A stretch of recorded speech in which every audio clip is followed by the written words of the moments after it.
and he's willing to prove himself finally in this year.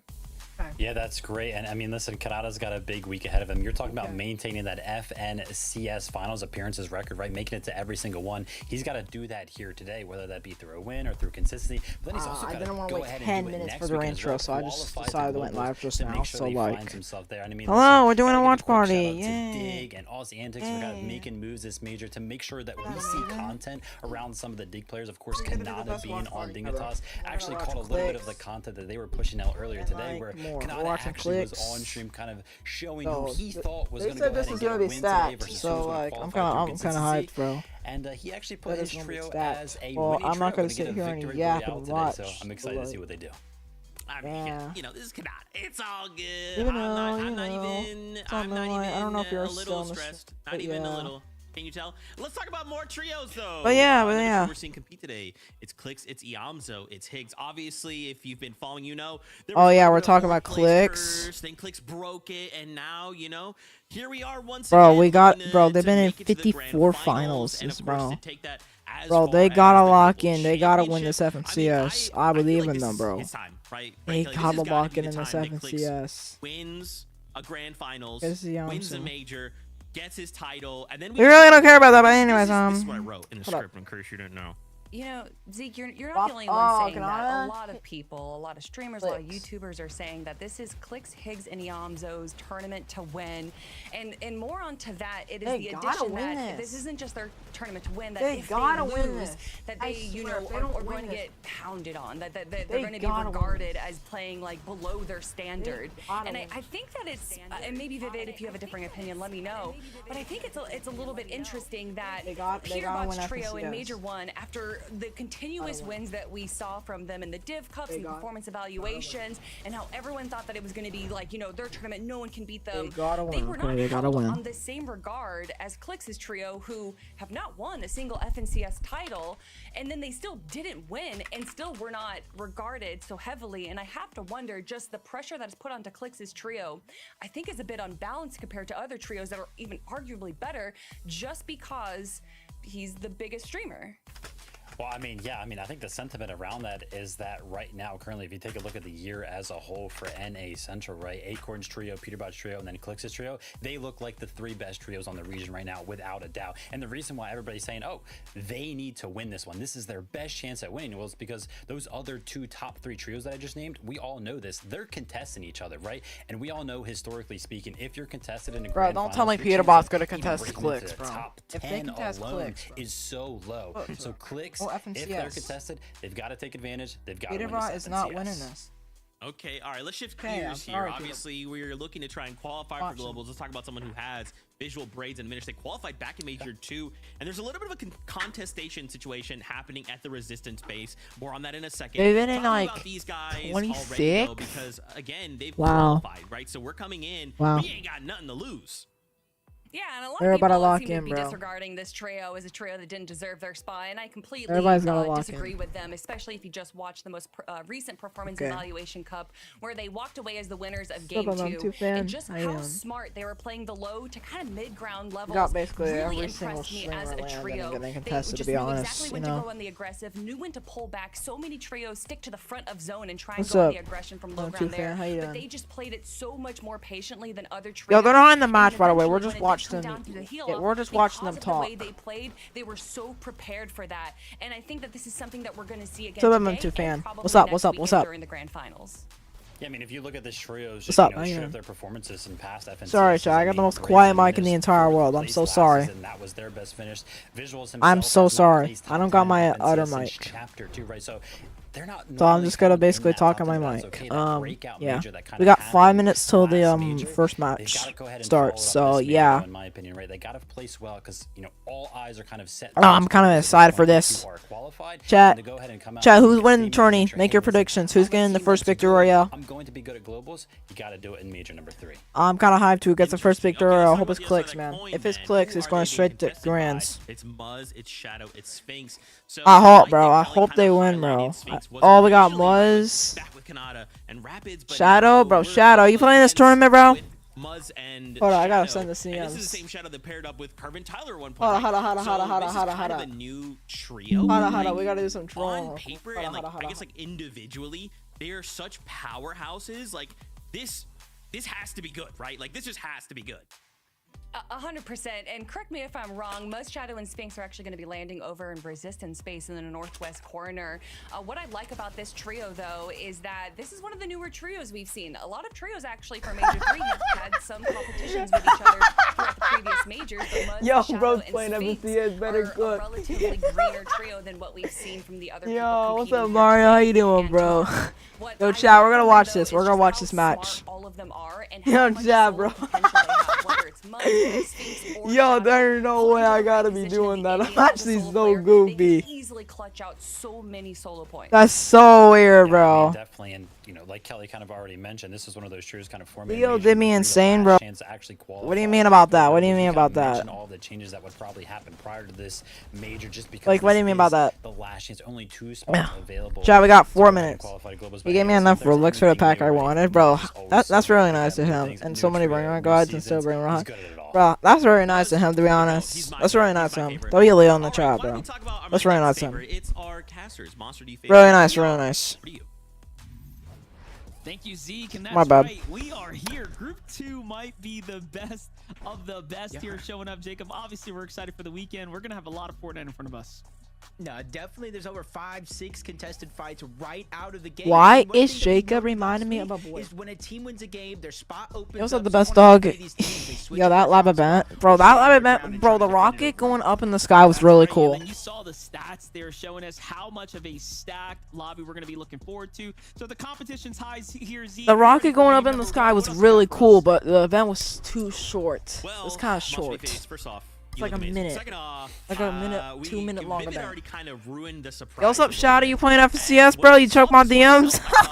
What the heck is this trio doing here? What are you doing here? You checked? You saw my DMs? It's PH Zin coming on Kick of the North. From Brazil. South America, North America. America. Have a qualifying The OG Fortnite, the lamest event I've ever seen, bro. So Yeah.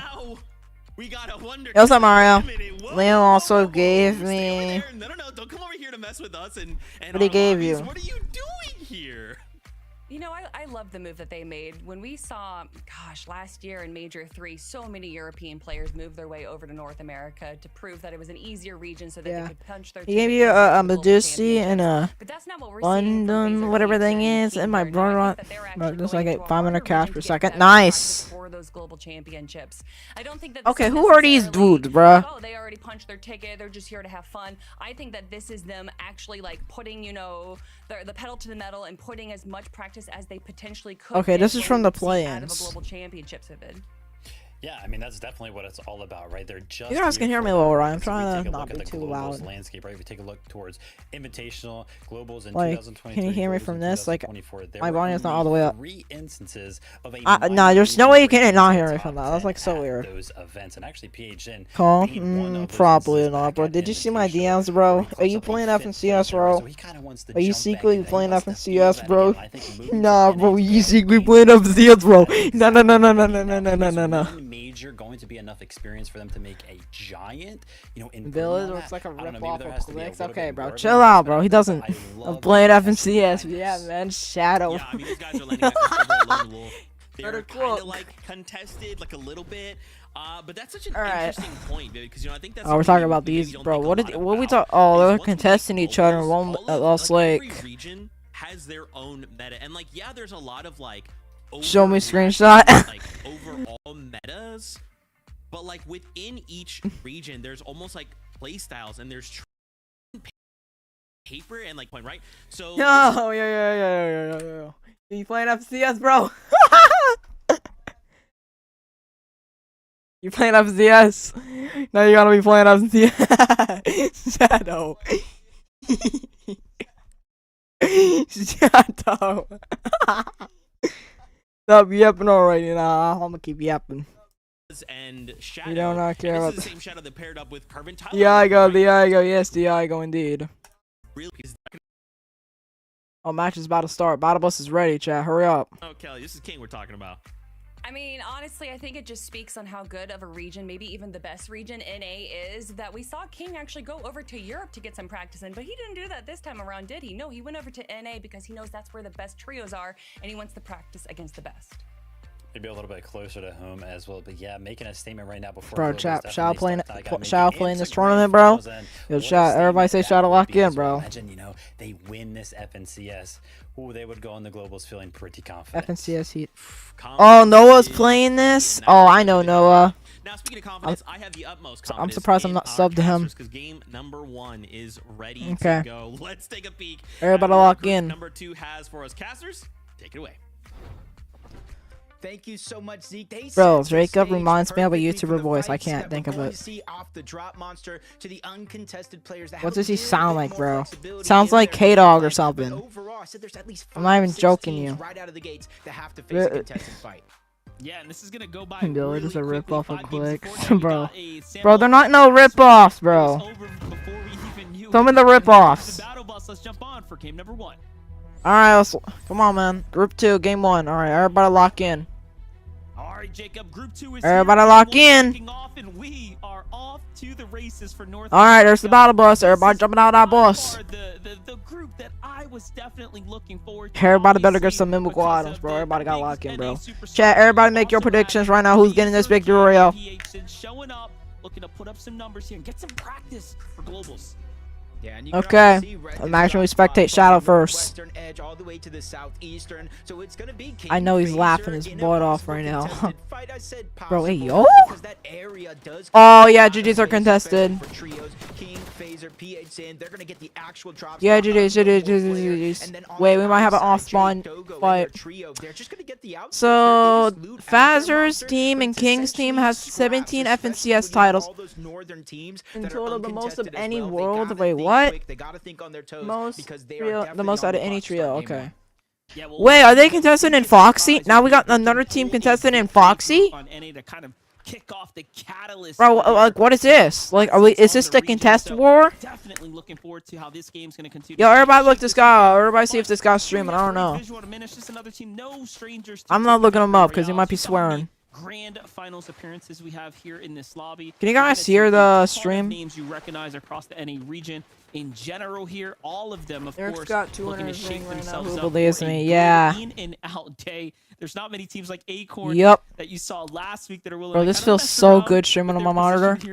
Oh wait, I thought this was so supernova for a second. I was about to say Clicks is cooked. Okay, so we got like 3 dudes. We got like 3 trios. We literally got a trio contested at Seaport. Okay, everybody lock in. 41 of today's players have qualified for groups in all major Gs. In all 3 majors. Well, thank you for telling me that. Everybody lock up Soul Up. We're gonna stream the other group tomorrow. Oh, we're stream. Oh, we're looking at Demon's Dojo. First order base. Yeah, it goes from very versatile to extremely limited pretty quickly. Bro, what is that name? Slatey. On the other side with the first order's base here, have that nice high ground over the teams down below here at the lake. Great tags to nice aim, bro. He's like 1 HP, bro. Lock in. He's 1. He's 1 HP. Running out of gas. Not many other options for. Oh, please, I can't call right now. Sorry. Does manage to live to see another day. Seems like he is off by himself, actually. In between 2. I'm sorry, man. I'm sorry. Yeah, it might be Zesto, I gotta go soon. Cairo, maybe I can, but I gotta reach out on my iPad too. Kind of really has nothing. He has 2 different weapons, an AR, a kind of pistol there in his inventory. All right, I guess, no but shields, not no for builds, long. Nothing to really defend himself. One fight to the next. You're seeing some. Cause I gotta watch this tourney. This one wasn't even necessary. Oh, they're at the Fortress of Solitude POI. Different kind of separated drops on the south side of the mountain, but this was void. This was cash and percent getting aggressive. You playing FNCS, bro? To not only get that storm surge, but a bunch more loot for them to work with. They're gonna get materials and obviously this refresh. Bro, be playing FNCS, bro. Running back from Void's perspective, making it look nice and clean there. Great low ground tag. No, I don't think my stream's delayed. No, it's not delayed. It's at Red Live. Jumping on over to the Academy here. Clicks. I believe so. I'm spectating clicks right now. I'm spectating clicks. Clicks, lock in, man. I'm spectating clicks. I'm spectating clicks. I'm watching clicks. Oh my god, we got Higgs, bro. GG's. Bro, you remember clicks? You remember Higgs like sold the chug splash? Don't give Higgs a chug splash. He'll sell. Everybody in this match is using DMRs. A little highlight from Twists, not bad at all. Yeah. That's a great shot across the map. Oh, we got like a million people fighting over here, bro. Should be able to clean that one up. Listen, Hey's status. We're spectating. Listen. Listen, what you gotta lock in. What is this FNCS live? Bro, bro, I really do not know, to be honest. Want to get stuck there? There's different divots and mountains that you have to get across when the zone does pull over. FNCS group stage 2. This is group 2. Group 3 is tomorrow, and group 3 is like the hardest, I believe. I believe Peterbot's gonna be in there. That's why they're saying they're hardest, or everybody and their dad's getting contested. Yeah, but this is still a cool fight. We saw Heyy, Listen, and Status actually last season play very well when it came down to early game fights in finals and whatnot. So I'm actually very curious to see if they do not give Higgs a chug splash shot. I do believe they have a new third on this squad, but either way, a very familiar team, if you will, as far as getting. I mean, you can just copy mine, to be honest. Just look up Fortnite FNCS and just find one. To the ground. I was like, Power's gonna qualify at a group 1. Listen, I think I have one on my laptop. Hold up. This is really a deciding fight. Sets the tone. Let me open it up real quick. Has been looking like he's getting aggressive. On to Listen though, dropping down layer by layer. They did have. You can just search up Fortnite FNCS thumbnail. And it's on to Listen, but he's able to escape very, very quickly. Don't use like a random thumbnail. So he doesn't take too much damage here. And this is where both teams now get put in this position as they look at their watch. Time is passing by. They're using resources. Their health is getting whittled down. How long do you stay in this position? Okay. Quick highlight here from Batman. Alright, we're spectating this guy. Just eliminated this guy. I don't know. The quality just got worse. I think it's on 360. Are picking up big this thing on 1080 damage in the early game. Okay. Happening here from Menace Visuals and Braids. Things went from uncontested to a little scrappy in a matter of moments, but seems like they're playing. All right, I'm spectating. Oh, potentially the wait, I never seen Core spawn next to Demon's Domain. I never seen Core spawn there.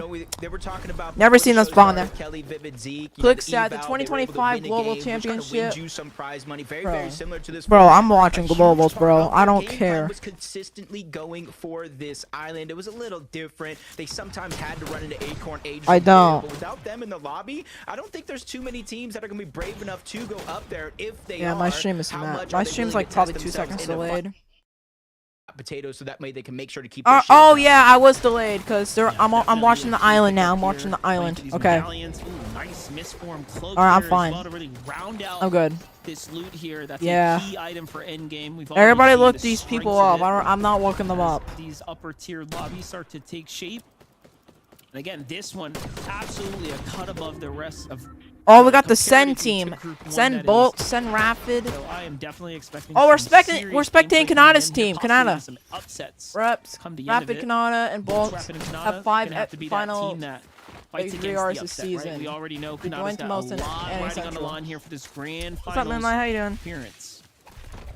And we're kind of breaking down some of the teams. I don't know how I have a microphone. Season, some of the most experienced, 48 finals appearances. But you saw that quick step, 5 VRs. I don't know if they heard and that you. just makes them some of the most. Did you guys see a shadow? I don't know. And we kind of talk about when teams are forming. Oh, we're spectating like a million people over here. Right now, what is this? On their hot streak at the perfect moment. Oh, spectating this team again, Jerry. But on the other side, everybody's just gonna camp and storm. And they're in a 3v2, and it gets even worse as Creon gets down. It does get traded out. Jerry needs to be able to get this elimination, and he does it. He gets cut short. The full trio gets knocked and sent back to the lobby. But Tony, Noisy, and Creon, they're able to win that fight. That's their 4th overall elimination of the game. And you got to imagine when it comes to Surge, they got to be preparing very well for that. Yeah, and this is another team that is extremely familiar with the high-tier lobbies. So that's no pushover squad that you're going to find there at the edge of the map, too. You would think that they'd already be in some better key positioning come center, but nope. They have big things to worry about if you're playing on the outskirts. Meanwhile, Noah W plays Chaos, Clicks. We saw a lot of them. Wait, hold up. We're spectating Noah. You know, throughout the years now, continuing to stick with one another as a trio Kappa as well. Factory. Kind of see this team kind of take shape, take form here. right now. Kappa Kappa Factory. So many gonna be the names, funniest match in the... to choose from here. I'm sub to them, yeah. Yeah, luckily for them though. Yeah, they who's haven't winning had to this rotate match? Too far, uncontested outposts. So they only rotate a little bit towards the north. Yeah, towards the east, he where has they a get this storm surge position base. set up, let the zone, let He's looking for everything naturally surge. come to them. Nerf Zemo, and you guys know him. He's been around quite a long time. Cease kind of rounding out this roster, landing that kind of split drop above the mountains, left of Demon's Domain, south of Foxy Floodgates. A lot of the time they do get it uncontested, and because of that elevation, they're able to plan it and set up accordingly. And with the zone pushing all the teams all from the west side of the map, imagine to the Peterbot eastern is side of in the this map, tournament. They set themselves up on this mountain. No, so I they don't can think just kind of Peterbot's playing look this. at all those teams rotating in, get their surge, and kind of with that elevation, figure out where they need to go. Yeah, the Shadow 1X. See what's gonna happen here. Joji just looking for a pixel to find those tags. Bro, That I bet team's everybody about to report long you. gone, moving pretty quickly. Bryce, Skittles, and Dash though in a fight. This is a team that can. I don't know. absolutely I take a think lead that's against the today. rules. Bro. Clearly one of the more I don't play qualified tournaments. trios. as Well, far hold as on, I'll be tenure right back. goes, but let's give it a little second here. Bryce possibly looking for the chop down, still waiting for the comm. Seems like from his team. Nowhere W plays, and crew have now collected back to that Spire Mountain there. Look at all the commitment of resources here. This is quite the visual taking place here. I don't need. For just two Because I have trios. way too many. I'll try to see whatever's left by. I can only imagine because Okay. previously saw Chaos and Noah kind of sitting in I that am box the going for surge. Maybe real. they saw Clixie by I himself. am the Thought real it was a nerd. solo, and that's an opportunity to pounce, take advantage. Zone continuously forcing people over. I'm towards the already eastern in side this from chair. The west, and they're just kind of using this as an opportunity because remember they were contested at Foxy. They probably don't necessarily have all And the loot what else? resources and loadout that they want, so they move on over to Outpost to try to get whatever scraps are going to be left. Oh, behind. that would way We're too back on over funny. to Utopia. The same two teams positioned here. They're not able to spread out as much as you would if you were solo, but you got to imagine when it comes to the surge, they got to be preparing pretty nicely. Yeah, well, this is a team that, at least from what we've seen, Oh, should that be would ahead, be way right? too Well and far. far That away. would They've be- already got a team wipe under their belt, so I can't. somewhat situated. Plenty of match cap metal and a metal base to go with it. So seems like things are going relatively well for them.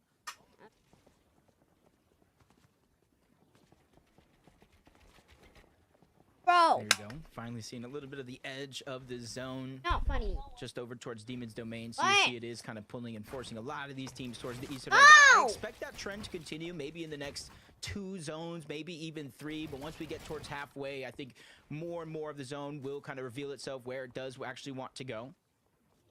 And you're seeing kind of the edge. Not too many teams are continuing to rotate towards this side, so for Muskie, Kingston, and Max, they got to start thinking. Okay, hey, what if we're happened down now? My surge, brother's we go talking on the this way. mic. If My we're bad, above man. surge, we got to go this way. Start permeating multiple. All right, did we strategies. spectate Shadow or no? Things do go wrong because you don't want to be one of those teams, Monster, that is below the storm surge threshold with He doesn't know where to team end. to get that damage.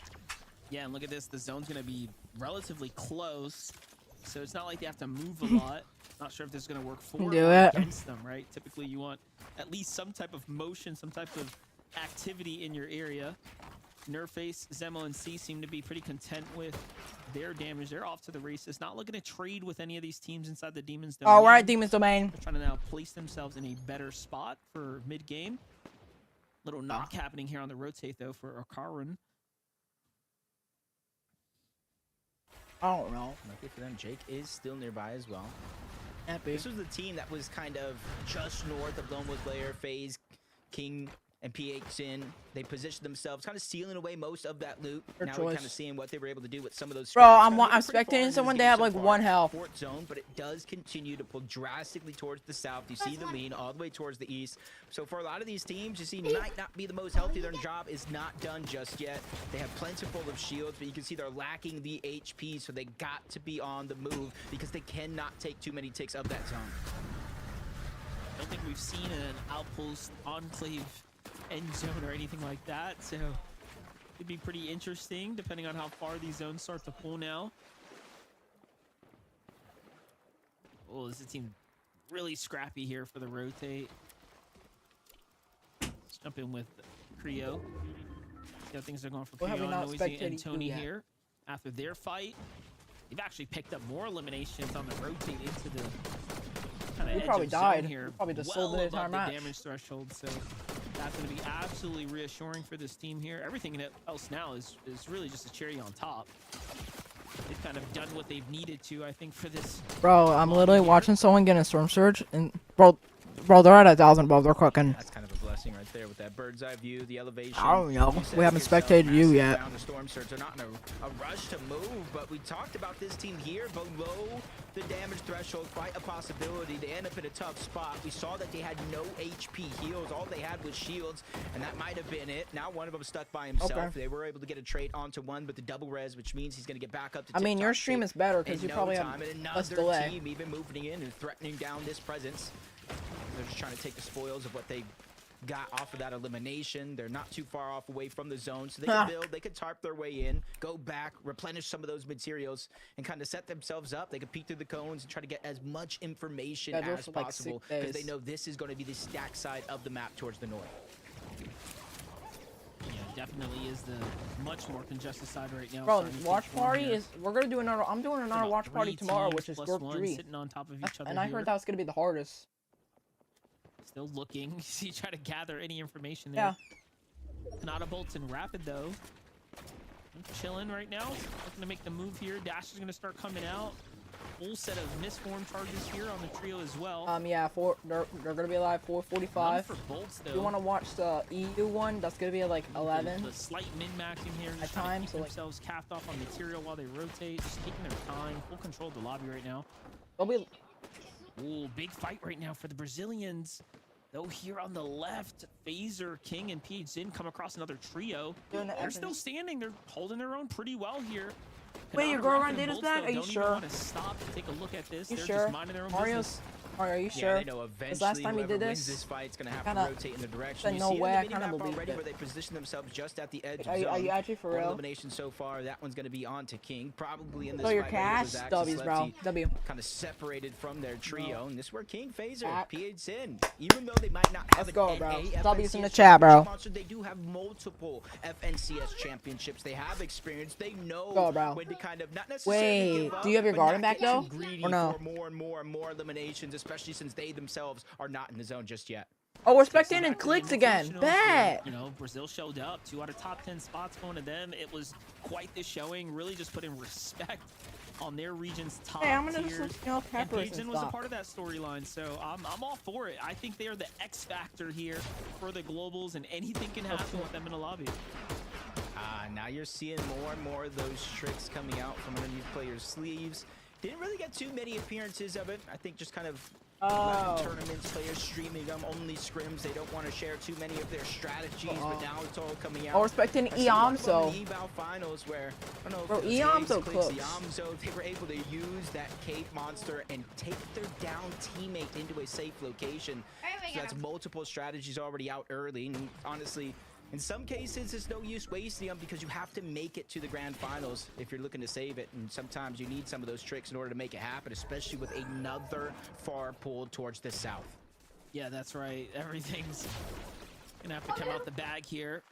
Clicks Higgs and Hamzo make that quick rotate though. Very nicely done. Dude, For it's others, back. not so W's. much of a same story here. Zesto, Cairo, and Mario's Willers catch is back. kind of caught up in the storm surge right now. They're kind of I flirting don't with think the so. line, though, so Hopefully not his garden because he got disconnected gotta every do 2 way out of minutes. this. A lot of teams have to move here and now. There's really not much more time to waste. Got a lot of heals. to I'm work with as spectating someone well. else. I think you're delayed. It's like right space, wrong time. Bro, it feels like bro, right if your now for them. garden's not, bro, I hope your garden. Yeah, it's almost like worst case scenario. Max pull and Like what part? I active can't surge. see. I'm looking at my Mega chat. Smoke's going down. Willers has kind of positioned themselves a little bit up front, but he doesn't have an angle. Everybody's fully shielded up, but he's able to get another elimination. There's some damage, but because they started a fight already in progress, it wasn't enough to get him above the damage threshold. Still 21 below, and they're quickly running out of heals. 3 more ticks is all Zesto can even take. Yeah, I don't know why he's not firing. Bro, right they're now. gonna He should be die. Bro, these nonstop people are trying gonna to die. let They're those go selling. through. You They're just gonna don't die to have storm time to waste. surge. Caught in the zone now is Selling, not bro. looking good at all. One teammate's already down. Misform comes out. How much time can he buy? You know, I asked that question last week. Can the Misform cloak save you from a surge tag? The answer is yes. It looks like he was able to mitigate just one there. But again, there was no time on the clock for him to find the damage. And falling with just 11 damage shy away from keeping yourself safe is definitely unfortunate. Oh, bro. Man, that's where you're seeing even statics going down in the distance. You know, you could have all the heals in your loadout, but if it's all shields, you're not able to get some of the HP Bro, back. respecting clicks again. In a tough spot. 436 above the damage threshold for Clix, Higgs, and Yamzo, though. Even throughout all their rotations from Supernova Academy, yeah, I'm spectating Clix right now. Of their focal game plan, position above one team, next to a few more in the center zone as well. Oh, we're spectating at I forgot what this really field do was not called. have to do too much. Just not get too antsy. Don't make any bad peaks. Also, really hot start right now. Was hoping to see a little bit more of the outpost caught in the zone here, but Fortnite says, not today, monster. They're pulling themselves straight north here. So off we go. This is the team that's the furthest back right now. 10 seconds before things start to collide here, so to get going, but look at all that natural terrain to work with, so diminished visuals and Braids content to take their time here. We'll see if they end up getting lobby focused. Auto. Could potentially have options with the island back there. They are moving in that direction. Brifts, island, probably don't want either. Just trying to find an open spot. Oh, GG, so dead. Cash, Dead, Void, 100 below. They're Storm close, Surge bro. is active. Yeah, if you guys are below the Surge, active Storm Surge they're takes playing him a down tournament, altogether. gotta lock So at in. least it gives him an opportunity, but I might have spoke too soon. He gets cleaned up. And Cash goes down as well. Shari's Davies and QK. Nice. The winners, I believe. I don't see you anywhere. I think you died. I don't see you anywhere. And this is why you're seeing them pretty strong. They're able to pass that medallion around. I don't see you and anywhere. Keep themselves up. I don't see Shadow anywhere. Rotation in, getting tagged on the way there. No misform in their Gold, inventory, man. so they're forced Gold. to use a lot of these dash sprites to make their way around the map.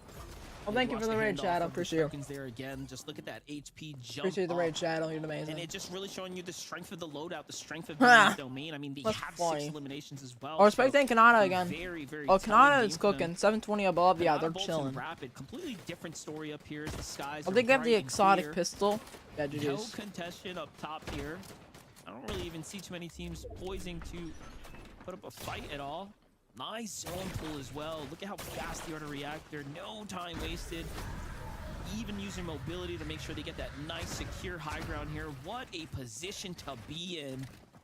And this is like an unstoppable base right here. They're gonna I don't be see well Shadow. positioned for endgame, Spectating's- possibly even the first game. This guy, Skittles. Yeah, I'm interested to see Rapid with that Whatever you call him. exotic pistol. He's going to 17. shock with Oh, anybody they're that tries to down. test 15 the below. prize, but below the We gotta damage lock in, threshold, get now them. Skittles Gotta Bryce lock quick in, to get them. react to get 18 5 below. above. They're Now dead, bro. finding 5 below. 5 below. The teeter-totter, the roller coaster of We emotions gotta that hit they must be someone. going 17 through as he above. continues to land shots. As Magma in 29 the distance above. here Blocky. peaks as well. Everybody here suffering for the lack of damage. As Skittles without builds, 3 HP, 143 above the damage threshold though. But what did it cost? It cost him everything. But by himself, Monster is able to make the play, anymore. get Let's the go. elimination. Congrats. You see the 6 different med kits in his inventory. The only Bro's thing got he lacks so right much now is meds, bro. mobility. This guy has so much You meds. saw how He's got comfortable a, he was he's with the siphon literally tick in there. cooking. Plenty of time Guy to has work like with here. 3 meds in his He's inventory. already up. He's hit that A rank, so he's not gonna have any problems making his way through. But he is still Oh, Clips. so We're low here expecting right now. Clips. Remember, Dark. consistency Exotic top. still matters today overall. Yamzo, Higgs, and Clicks on the move right now. Clicks. Loadout looking a little light for wear, but not too bad as things are starting to come together here in the end game. 3 eliminations already for Clicks, Higgs, and Yamzo. I was wondering when we. Oh, Kanata's right next to Clicks. They're going to be the team Kanata's team. poised Oh, to or high possibly ground. look at Heyy, give Kanata a problem here, but Kanata's I don't know if they're knows shooting at better. They know how Clicks. to hold this down. I don't know if they know they're Should be looking to it's focus Clicks. these trios soon. How can I be mod? I don't get mod for free. Sorry. Kind of watching. You see Kanata and Rapid continuously looking over towards the right. I don't get mod for They free. height is Sorry. there. They know the threat that they possess at any possible given moment. But with his own pulling further and further Yeah, I away, don't almost see magical Shadow from where they're at. anywhere, I'm not sure bro. they're going to be able to hold on to hype for here. Somebody on their trio might have to make that sacrifice, jump forward, and try to go. Or for we're in the wrong reconnection. region. But with I think they're Yamzo on- still there. QK's Yeah. team still there. Everybody's staggering themselves back. It's a risk that they're not willing to take just yet. Visuals Braids and Diminish down below though, 255 above the damage threshold. Even with Yeah, I more don't see rotation to Shadow go, anywhere. they're making sure to stay slow. Oh, I and steady see with Noah. one foot in Noah front though of the he next. plays. Yeah, you saw they were thinking about Kanata it. again, Right respecting now, they're like, Kanata. "Nah, it's way too far. We're just gonna have to miss cloak of across here." And Rapids, that's it. He's out of mobility now, so it's all or respecting nothing there. Clicks. They try to stick to the high ground. Clicks, Higgs, and Yamzo starting to kind of gas out They're here not- as well. they're not Runs out of low. hard They're not materials. low. Clicks down to the last bit. Yamzo looks to take Oh. over. Click still looking for an opportunity to attack high ground here. The misformed Yeah, trading Kanata's high hands ground. here. Okay, targeting the high ground. There it is. Breaks their Jersey, build how you out. doing? Gonna cost them something. Let's see. We see the exotic with the shockwave. Rapid went down. I don't know how much subs we at. I think I'm subbing if y'all That's why subbing. you're here. The first and last shot of that pistol has that shockwave effect, a full shockwave effect. I don't so you have gotta it be on very, mine. very careful. And I think Clicks, Yamzo, and Higgs. Ready that's for a back? weird giveaway. W! Mario is so bad. I feel it, bro. If I had a raccoon, I can give Mario a raccoon. If I had one, bro, I wish. Just to keep them sharp and in the game, and you know what? Yeah, Kanata's team has a chance to win. They're so high ground. They're literally high ground. World of trouble has to misform out after finding an elimination, and then a knockdown body right afterwards. And look at the reads here, manages to find himself back to Iamzo, who is leading the rotates. Hey, we're spectating Clicks again for the millionth time. Yep, he Higgs also is has that dead, of misform, course. So he can easily pop through and try to get to the front. Meet Iamzo on the other side. You see, he already took No, that front Iamzo- step, leading the pack. King, I can't even say his name. Phoenix in, they're dominating in Iamzo the Slayer, knows what pushing he's doing. everybody off. Even if they didn't get the eliminations, they're trying to make it clear for themselves. Up over, they're trying to beat everybody there on the other side. And you're seeing the misform come out for so many different players. They're trying to nullify any damage from that storm as they make their way around. I can play all the growagarden up this We get you, to see Mario. King in action here on NA, where there is no disadvantage and they seem to be fully locked in. A lot of material to work with as well as they're playing the mid ground. Here comes Yamzo and Clicks kind of jumping up, and you know, surprisingly that layer There's is so 6 teams contested. left, bro. Everyone We're in the looking to top really 5. fight for this win here, this victory royale to kind of end the day early. Just get in victory royale, chat. Make your predictions right now. Make your Nerx, no problem. Kanata Rapid don't seem to know what's happening behind them. Bolt is looking back though at the Mendes. Fix it? I really don't know. I really do not know if I fix it because I didn't contact anybody. Attention on high here.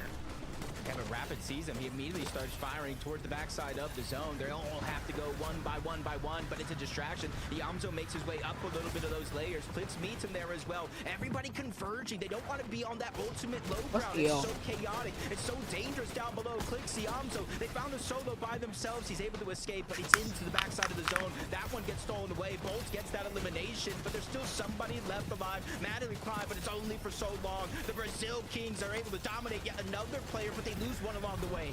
That's right. Clicks also find elimination. He goes Oh wait, up now, Clicks might and he win. actually They're in the builds top the 5. lead, connects the high ground. Wait, A huge Clicks is. ladder, but Oh, Clicks is Kanata left versus by Clicks. himself. It's one Kanata team versus against Clicks. 3 1v3. here. He is I'm not holding his trolling own. 1v3. No one's got shield here on Kanata's trio. They It's actually are forced legitimately. to go Oh no, down. no, it's not yet. It's not yet. What can Clicks do? Not yet, not yet, not yet. We're spectating Kanata's team again. We're spectating Bolts. Only healthy Clicks player. might die here. Scratch that, though. Misform Uses on the bird. here. Nice. Straight into the middle. Clicks is one. That was a huge Bro, mistake nice. now, Clicks, as you they actually were did ready. well. Kanata, Yeah, Kanata's winning. GG's, Kanata's winning. Kanata's team's winning. GG's. GG's. They're winning, bro. They're winning. They're so winning. There's no chance they can't win. If they don't win, bro. They're doing heal off. They're doing heal off. They're literally doing heal off right now. Trying to create some separation. He has the heals, but he Never mind. doesn't have GG's, a bro. shot to use them. Visual Kanata- braids and a minute. Kanata lost! Major 2 to advance to the major 3. Sorry. We knew they could do it, but Clicks to do it wins like that, bro. He could have there won were that, so bro. many Don't want that. notable Sorry for trios in the. game. Sorry This for is that, why chat. they are here Bro, he could have won that though. He could have won that Their though. respect and goes He straight scared to me. the I'm ball. sorry, bro. I'm sorry. I'm An sorry. exciting game number sorry. 1. I mean, that was worthy of a finale. My bad, bro. Just getting I didn't know it was started gonna get that loud, That was bro. big, 'cause remember, Visuals, Aminish, and Braids Yo, my contested bad, by bro. My Skittles, bad, my Gash, and bad. Bryce right out of the gate. They split two That's a bump, separate yeah. ways. They didn't even get all of their first move, but it's moments like this. It's My bad, bro. plays My like bad, my this. bad. Braids goes in, uses the misform, finds key eliminations to separate them, and eventually take the game. This team was actually really good to win. Like, not gonna lie. Trying to pop those med kits, but it wasn't enough. Our first team today advancing Bro, to the the Clicks. major No, 3 Clicks are third grand place, finals. I believe. Braids, Aminish, and I don't know. Visuals seek 4th, 3rd. I don't know. action. Bro, there's nothing like the chaotic nature of like a final zone, and it Bro, comes what is down he to, doing, like, bro? that final like 1v1, 1v2, 2v2, and it's just everyone's just desperately like, I have to change tarps. Where's the heels? Like, oh my gosh. Of course, Visuals, Braze, and Diminish. We know already. We kind of talked about it at the start of the show. They already have a spot to global, so to see them go ahead and secure another grand final spot, this is big, right? We're fighting for prize What money. is this? I don't even know. That means if they were to Apple end video's up in that, like, nice. top, Is he okay? I don't know, bro. down Bro, this another turned spot weird to for a try and second. pull players into the global championship. So this is really Oh, exciting. alright, let me turn In down my some ways, mic Kelly, volume just a the tiny part bit. I'm not like the biggest fan of is like this. Bro, means this gave now me we a don't job get to see them application. until next weekend. I want to see more of Visuals, Braids, and Diminished. It is a bittersweet moment that they get to go through into the global championship. Bro, don't do that, bro. Bro, I was trying But it to does mean do it job bodes well application. for Skittles' trio, who were contesting. No them one over spam at job Hockey application Floodgate. with a Now skull they're emoji, bro. Potentially going to be uncontested. Obviously, some eyes are going to be looking towards the winning trio to see maybe they could drop over in their POI. But I don't know if anyone's going to try and contest Skittles over there. But for me, Vivid, when it comes down to these final moments, especially when it's literally down to the biggest trios in this group, I love these photo finish moments. Yeah, I mean, listen, I asked. Burn the world is is shot pretty now. good. NA, I'm looking at you. I want something better, and that GG's, pretty man. much instantly delivered. First game they won, then we're already straight to grands. No more games for them. Because if you guys win, that's all your games, and like there's 5 games total. So like if you win, go straight to grands. Don't play anymore. Well, you know, eyes towards. If you get like too many points, make a statement. That's not fair. So like if you win, grand finals, right? You need to make a statement there.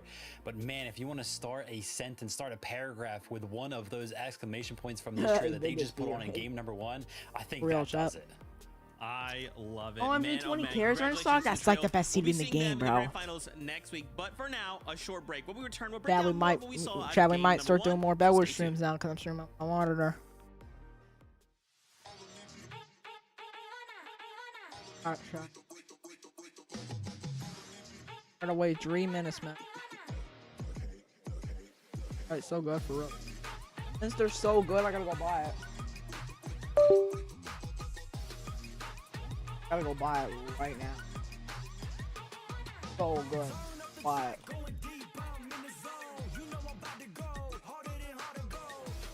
Game's back, no lag. Oh, Mario. I need you need to join me so I can see that. I gotta join you. I gotta join you.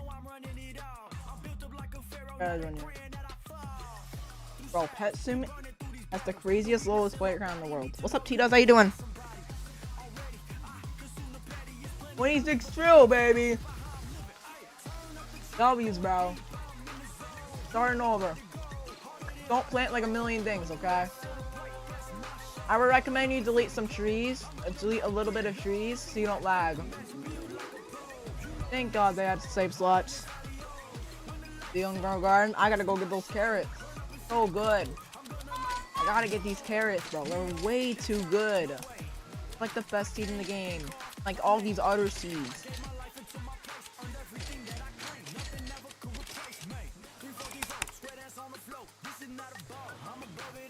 Oh, this song is fire, but where do they find this?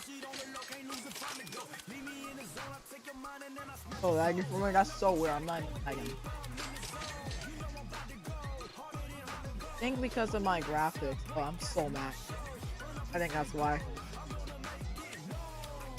Oh, I'm trying to restock more carrots. Alright. Oh, I got 20. So good. I got 3K for real, man. Got like 2K like a week ago or something. Like June 18th. Bye, my bad. Bad. My bad, man. Guys, they're about to be live. They're about to be back in a minute. For real. I want to sell my pet. I don't got no pet. I don't see anything. Yeah. Well, cat, common eggs in the stock. It's in the best egg in the game. Good. Wow. Better items. Good.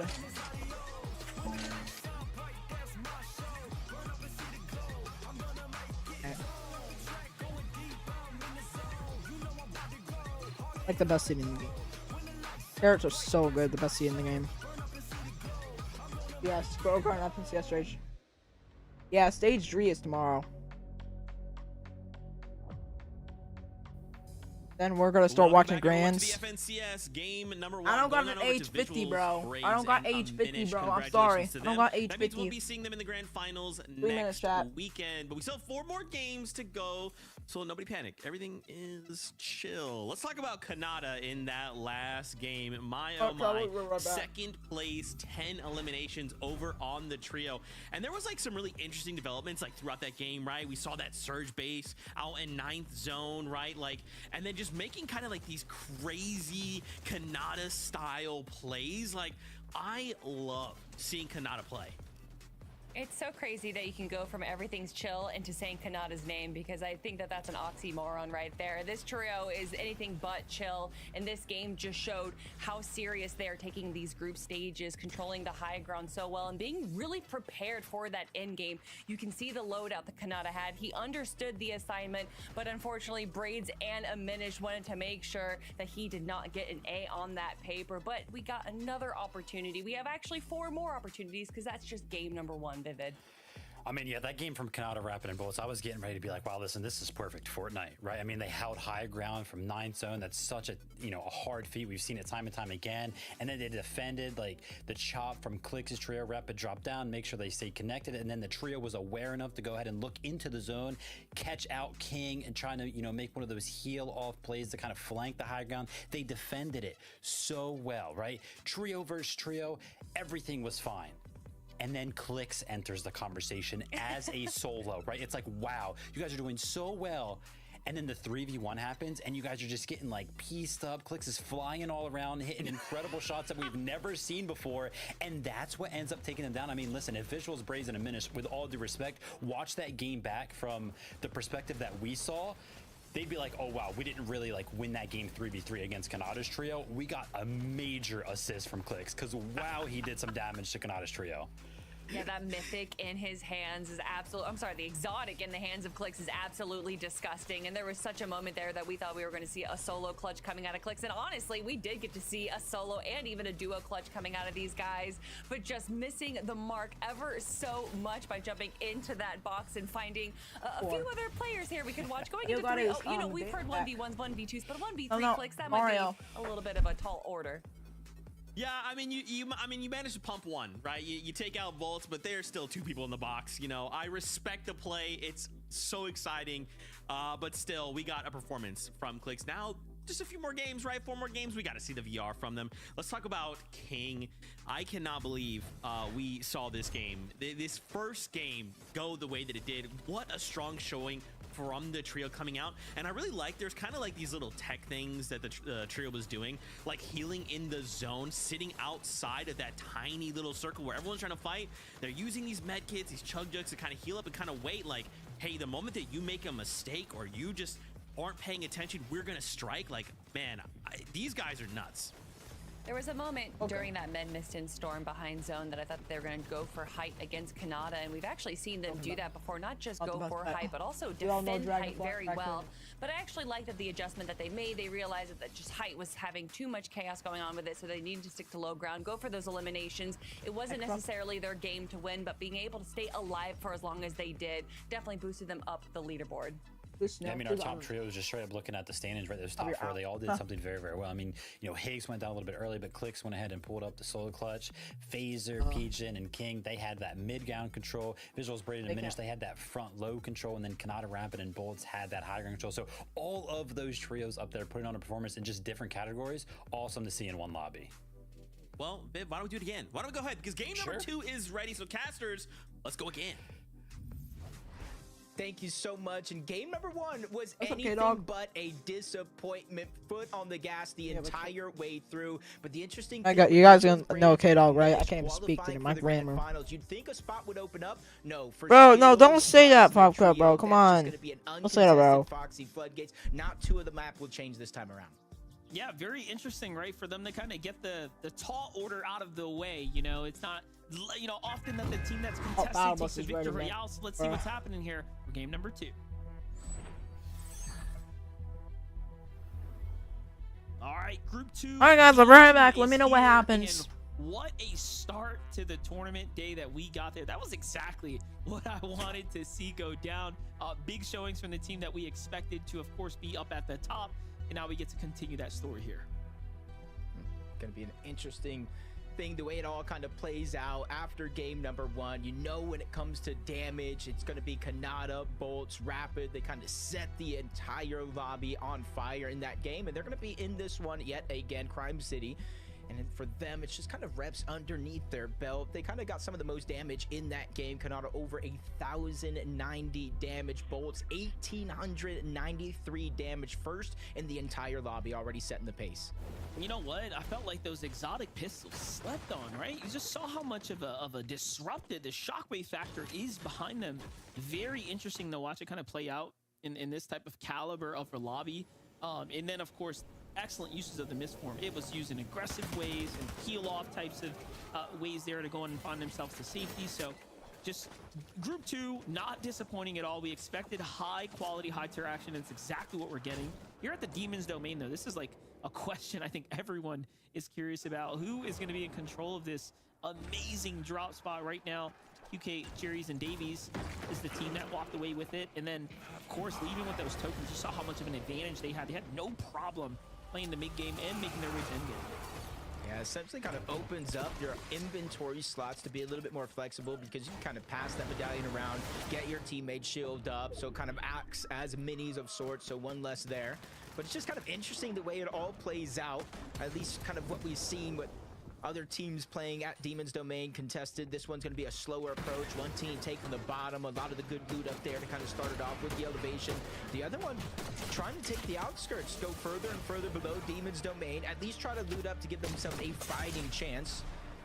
And so far, it just seems to be working. Kind of even down the board, trading shots between these two teams, nobody getting too much of an advantage.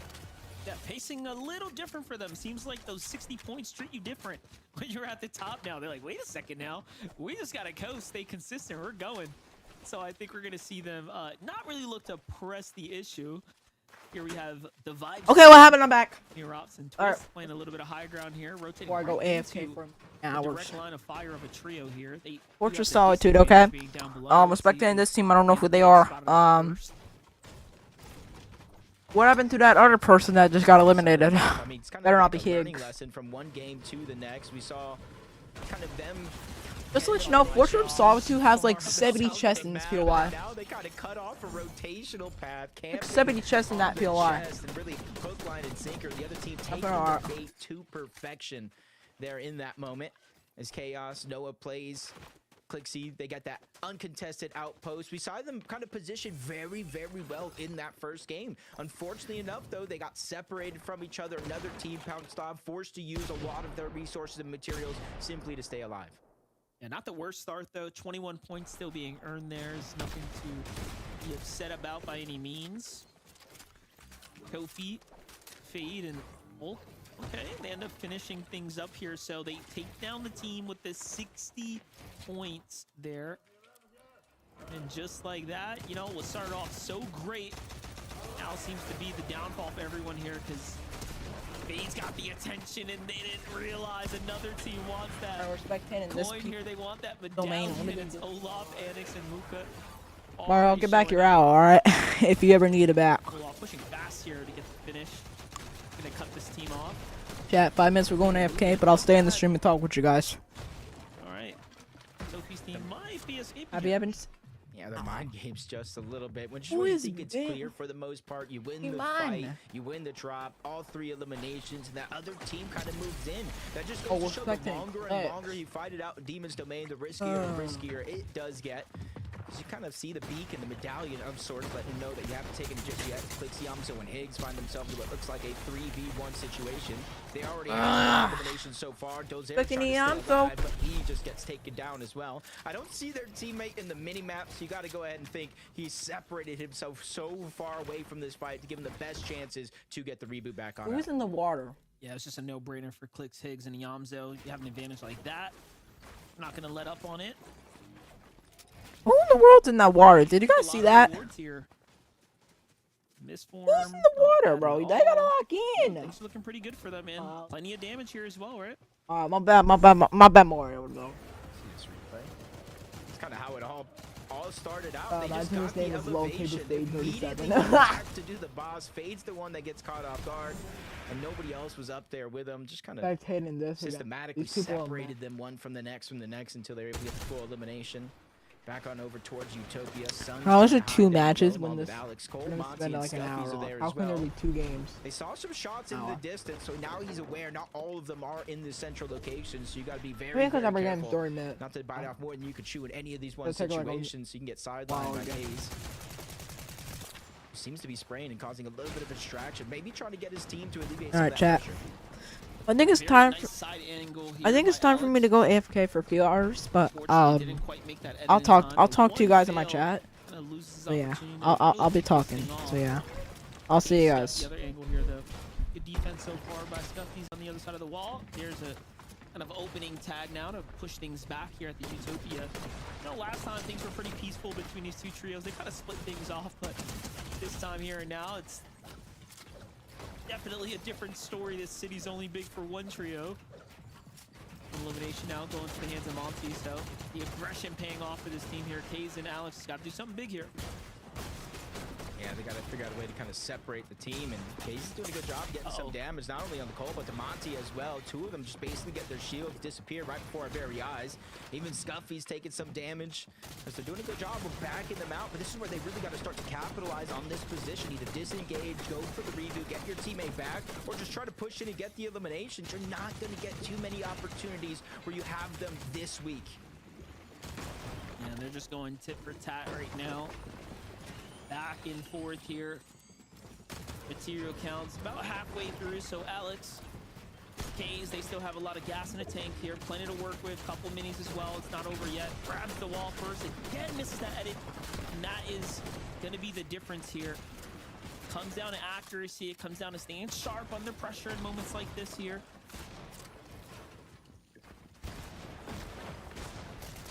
Never going to kind of get easier in a situation like this, especially when you're down a person. But Scuffy's just dropped to about 1 HP.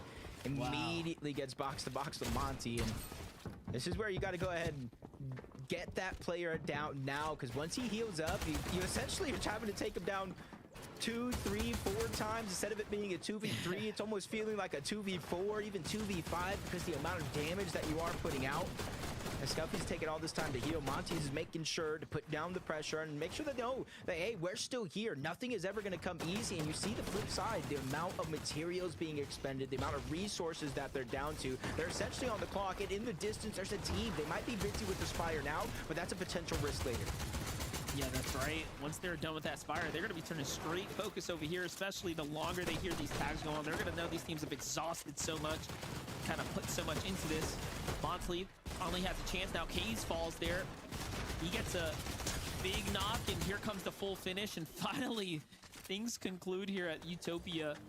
What a drawn-out fight and a celebration for 2 there. You know what? One thing's for certain, they've gotten a lot of damage racked up after all those kind of heals that were going down back and forth. Kind of seeing just kind of how some of that action shook down. This is how Sun got taken down first, man. Just kind of crawling around the bottom side of the builds, get caught off guard by a lurker.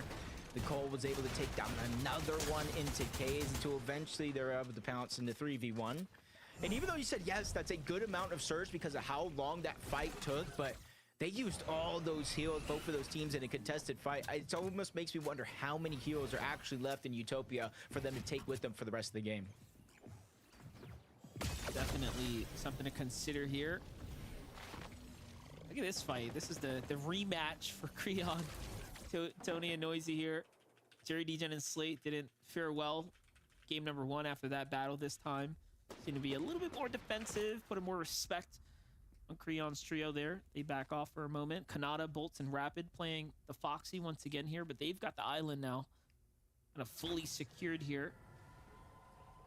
Name of the game, fish for tags, but nothing revealing itself to the sharp eye of Kanata from up top just yet. Perfect. Kind of have it in Bolts' hand as well. Faster, farther, essentially stronger.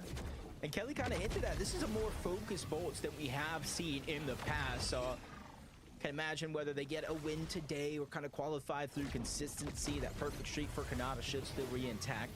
down below in the bunker. Just trying to get as much of that loot as possible. They have the option in terms of rotating here because they did probably see those audio visuals of that team nearby. And now the shots being traded and connected. There's a rift inside of that bunker underneath. They can go ahead and try to use it, but you know as well as I do, flying through the sky like that, you know how much of a risk it is. Yeah, for sure, especially when you got teams kind of situated all around the outskirts here. But you know what? They're like, all right, buddy, we're gonna be taking it here, shield up, likely to hit the med miss and then get flying here. Oh, no med miss. They're gonna go ahead and cycle out the chug jug instead. So this is working with scraps right now. And they're only rank C too, so very limited options here to work with. I think I see what the plan might be. If they don't take the rift now, they're probably... Okay, so they are going to take... I would say they're going to wait for the zone to close, get some of that XP. Hopefully the superhero rank brings them to B rank, and then they can kind of access that chest, but might be too far gone. They don't have the heals just in case they're just a little bit short overall on that XP marker. So they're just going to finally go ahead and use that rift, make their way on in, and kind of hope for the best from here on out. It's such an interesting mechanic to kind of balance, right, when you're in the game, and you see the benefits of being up in the higher ranks. Obviously having access to those chests there make a huge difference for total heals. You know, you're way more likely to find your med miss, misforms, and everything else that's going to really move the needle for you in game. But in C rank definitely leaves you way behind. So let's jump in with Shadow. What do you think about the addition of Shadow to the Muzz trio here? Very cool to watch this play out. No, I do. I like it as well. And, you know, when they first formed, they were on a hot streak, winning some of those eval games, kind of lining their pocket with money, getting as much practice in as possible.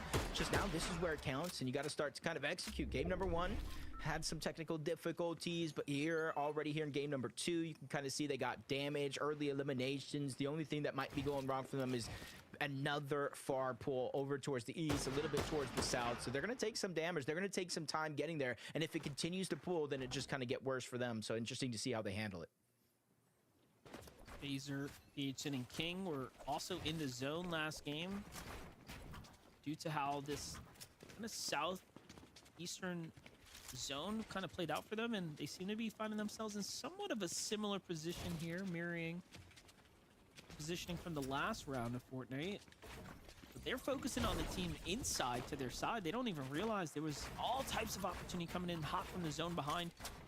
Wait a second, someone left behind here. I like that. Just a little med kit. Never know if you'll need it. I personally don't want to see them leave it behind, even if they're using it for 10 HP.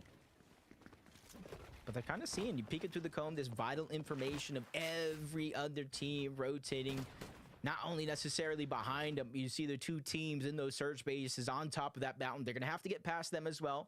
And if they have the DMR in their inventory, it's kind of very risky to go through rotation like that over towards Shining Span, the bridge being a very fruitful kind of location and focal point for Seek, Donnie, and Joji.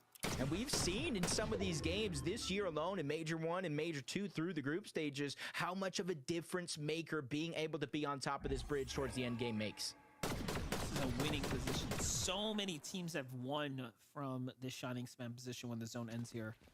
You secure it early. And we've seen the zone come here a lot, actually. So it might even be statistically possible that the zone just likes pulling over here. So this is a great spot to be in. It just kind of gets situated on early. Slayton, Jen, and Jerry playing the edge of the zone right now. Still have a little time to work with and move here, but this open field, not too great to have to rotate through. You have teams kind of set up all around you. Yep, they recognize it too. They want to go around the mountain here, and very interesting decision there to start targeting Clix's trio. So now they're caught between 2 enemy territories. Both sides very much aware of this team in the middle is ready to fight. Judging by the material, I can almost see that maybe the rotation up until this point hasn't necessarily been the most forgiving either. You see some shots continue to flurry in their direction. Not too many connections, though, so not too many worries. Dozier, Carbone, Evan, able to get an elimination off the side of the mountain. 120 damage above the threshold, and in the fourth zone, which to me leads to believe they're fine for now. They don't have too many worries at this stage in the game, but if they don't continue to accumulate damage for that Storm Surge, they will eventually end up below or on on that line having a few more worries than they had now. Watch things from the high ground camera here. Cash percent and Void under the Storm Surge right now. 120 below, forced into a fight here against NSFW. They want to buy time here. The best thing you can do here is back off. Don't actually entertain the fight for too long. Let them come to you. Get your damage and let the Storm Surge do the rest. Clearly, this team's got some serious problems to worry about. Good job by Kiera there to buy himself some window. Kind of exactly what you said. You just got to back off. 25 damage every 5-7 seconds or so. Let it do most of the work. And then you just peek. One shot. Doesn't even matter the weapon at that point, but they're still falling further and further. Boyd's got to make a play. He's on the clock. No extra heals. Big elimination yet again. Percent does go down. 2 of the 3 members are already out. And now Void's going to be left by himself. They found him at the tail end. They're going to trade shots. Good for him to land that one. That's going to help for Storm Surge. But a 3v1, even with a knock onto one of those players, he's going to get sent back to the lobby. And this is where the mind games start to happen with some of the teams going down early throughout the first 2 games because of Storm Surge. When do you start to get too aggressive? When do you start to slow it down a little bit? And that's something they got to figure out fast with only 3 games left. Yeah, this team had the same problem here. Snakes, Mystic, and Bluff going back and forth with this trio. Mystic's crew there. Seems like it didn't go too far though. So both sides kind of come out of kind of wells in a way.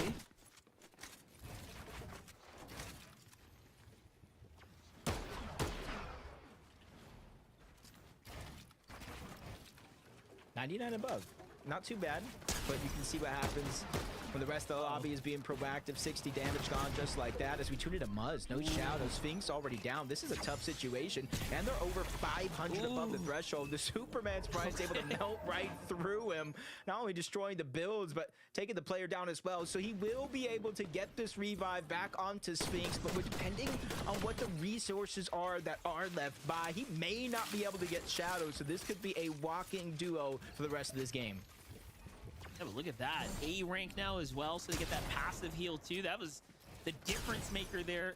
Muzz just straight clutching up here though in the end. And honestly, they were just lucky. King, PH Jin didn't see what was going on here. They could have easily collapsed down on into things, but they were rotating just a split moment too soon. Sphinx unfortunately falls there to the rotate now. It's another team. It's got eyes here on Muzz. Muzz just got to leave Sphinx behind. Force to just straight line it into safety here. There it is. Last bandage. What can you do? Oh, this is tough. This is tough. 2 tick for now. You got the minis, so in theory, by the time he gets there, maybe he'll have 60 HP and shield combined. One team right in front, but if there's anybody that can 1v3, it might be Buzz, right? I thought that was a med kit. I was like, wait a second. You might be okay. No. Oh, the fire pit's there, but he can't stop and use that one either. Yeah, this is a nightmare. This is a nightmare for Muzz. Let's just stay here. I'm cool with it. Let's see what Muzz is gonna do. Uh-oh. Someone sees him. Nerface Zemo sees. All right, if there's anyone who's gonna take it down, I'm okay with Cease getting the elimination here. Beat him up.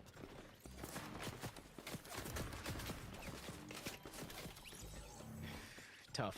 That's actually really tough right there. Muzz just kind of caught in a tough situation. You know, when all that battle was done and over with, you kind of look at all the loot that's there. There was material, there was ammo, different weapons for the loadout, but there was 2 big things there wasn't. There was no HP and no mobility. Literally the worst case scenario for Muzz after being alive in that situation. Either one or the 2 would have been great for him to survive, but now we're in the top 21 with how much action we've seen so far, Monster.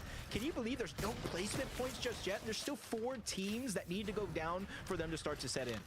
That's right. We're just hitting this end game right now. DGen, Slate, and Jerry, 11 damage above the threshold here. Have to find something, and they're going to find shield onto Higgs here. More shots coming from the side, and then they snipe elimination there on the rotate here. That's going to be a much welcome, let's just call it material drop for the team there.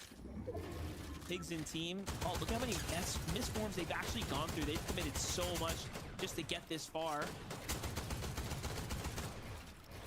honestly, that stat is in top 10 in 80% of the games, which is crazy because I think Iamzo and Clicks at one point went through Mason. I think they had Virgo on their roster. As soon as Clicks was free, they said, yo, come on over to us. We'll take you as you are. And since then, it's been upward progression through and through. And not only for them as a trio, Monster, but what's most impressive, as individuals, I feel like they are playing the best I've ever seen a trio or them play at all.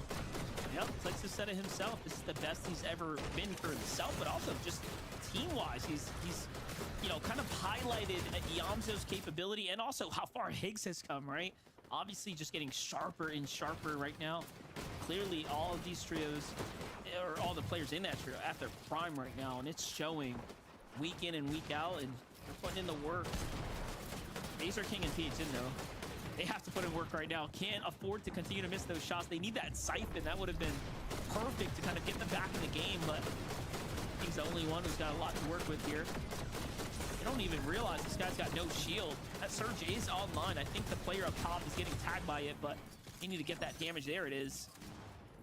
That's A rank unlocked for Phasers trio. Yeah, they didn't get much in terms of overall Storm Surge damage. You saw them bump up a little bit, but they got what they came for, Monster. Exactly what you were talking about, the heals, the builds, the material. Kind of that extra oomph to get them going for this next stage of the game. 8th zone. Basically almost 75% of the way there. 15 teams still left alive. Most of them aren't going to be full trios, and you can kind of see where the zone is going. I think this is going to be a roller coaster of emotions in the next couple of coming zones, because now we're going over mostly open water, and that's why we realize teams like Skittles, Dash, Bryce, you're able to kind of sit, wait for all these teams to pass you in this rotation, fire down, get that Storm Surge, and as soon as you get the green light to go, they built over that water, you just steal the position as well. Keep in mind, the team that wins here is done for their games this weekend out of this group. If you win, you go straight to finals. That is what's on the line right now. Ultra Rapid Kanata once again looking to play for this high ground position here. This zone also pulling towards the Shining Span. We talked about how treacherous this zone can be in the end game, but Kanata bolts Rapid, no strangers to the high ground this time. They're going to take their learnings from the previous game and likely be on the lookout for any mid-ground, mid-layer teams here. Donnie, Seek, and Joji trying to make up for game number 1's shortcomings here. Already at 33 points now. Big placement points are to be rewarded for all the teams here. Meanwhile, Kanata finds one in the feed too, so everyone's getting active here. Yep, good amount of damage. The resources, if they're able to drop down, because they definitely have not too many opportunities, but as long as they have that misform, you see it in bolts, they can easily fly down, negate some damage, trying to get as much of those resources as possible. But teams having to rotate in, back on over towards Shining Span, but still over open water, so this game is not going to get easier for these teams on the down low and in the front side of the zone. This is what I love about like season to season Fortnite. When there's certain items in the game, you see how the meta starts to take shape. We're like watching a true ultimate height from Kanata. This is 2 games in a row now. They want to play extreme high ground and try to stay away. This time they're taking it a step even further. RASICM and PHN, though, using those dashes to get to the front side. He still has one to work with. Iamzo, Clicks, and Higgs here as well. 6 eliminations for them.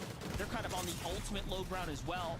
Clicks, though, opens a box against 3. Has to be careful there. That's going to kind of slow down their momentum here, but got this huge tarp to work with. Things are looking really good for them. Yeah, and you're seeing a bunch of different teams, not only just one, saving at least one more of those misformed uses to try to steal away high ground, try to get out of a tough situation. And I think Kanata, Rapid, and Bolts know the possibility of that happening, so that's why they're immediately building higher and higher, trying to fire down. Bolts is in the backside of zone, trying to collect as many of the resources as possible, bring it back up while they can. He has one more of those misforms. He was able to get a knock onto Dash. He's able to get this loot and bring it back on up. And you see his teammates, they were able to converge. They don't want to let Bolts get that loot for free. Phaser now stuck in the backside of the zone. Him and King trying to find a spot that they find comfortable with no extra mobility outside of the dashes. This one's going to be tough.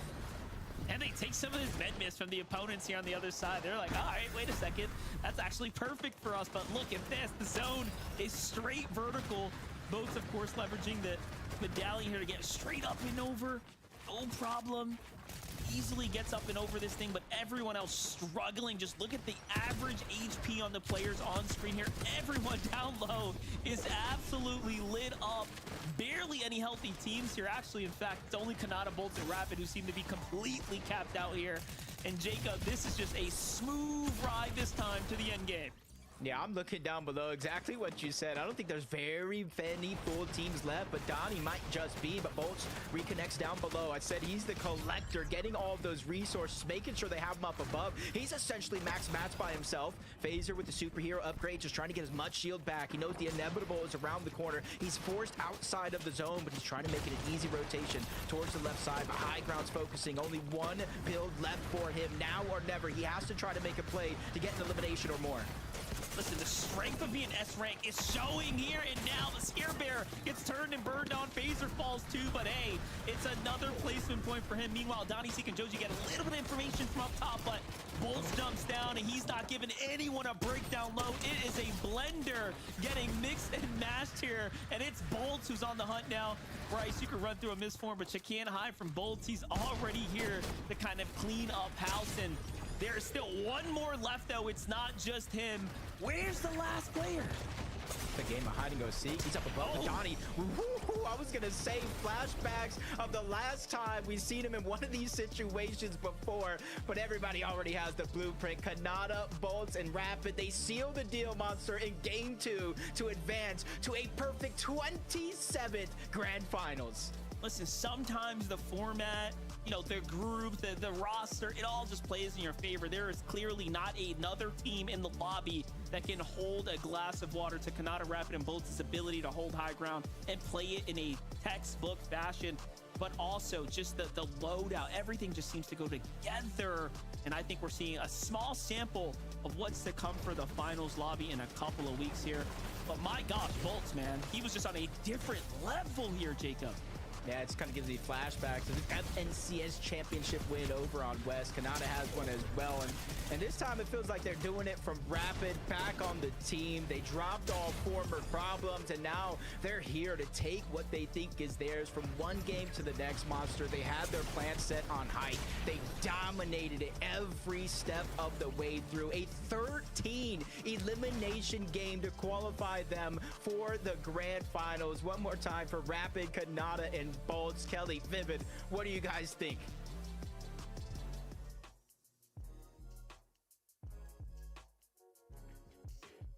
Though we are down to 2 people right now. Zeke unfortunately got eliminated. We're trying to reboot him, Vivid, but we don't have enough gold to get that reboot card just yet.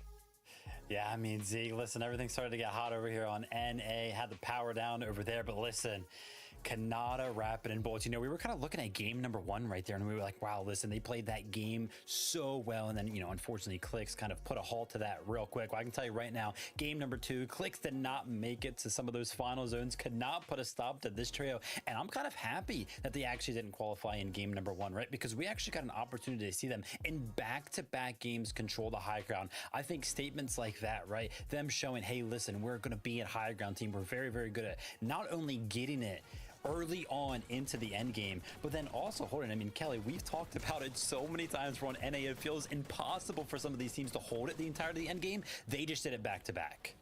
And what I love from these games 1 and 2 is the difference of what Bolts' role was in this trio here, going down constantly back and forth, making sure that he was able to get these refreshes, take eliminations and damage onto these lower players, which kind of allowed Kanata and Rapid to just freely control high ground without too many issues. And we saw what happened in game number 1. It came down to a heal off where Kanata unfortunately did go up against Braids, who got the final shot on him. So with Bolts on the low ground, he was making sure that no one was going to get that opportunity again. They didn't want to go for the 5 games today. They wanted to make sure that they were done and dusted by game number 2.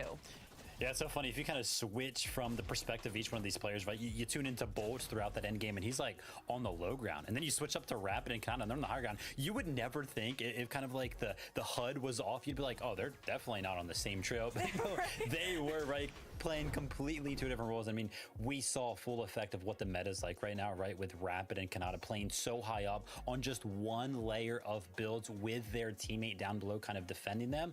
The mobility that's in the game right now, of course, being able to save them from that fall damage allows them to play like that. Just play to perspective or perfection throughout.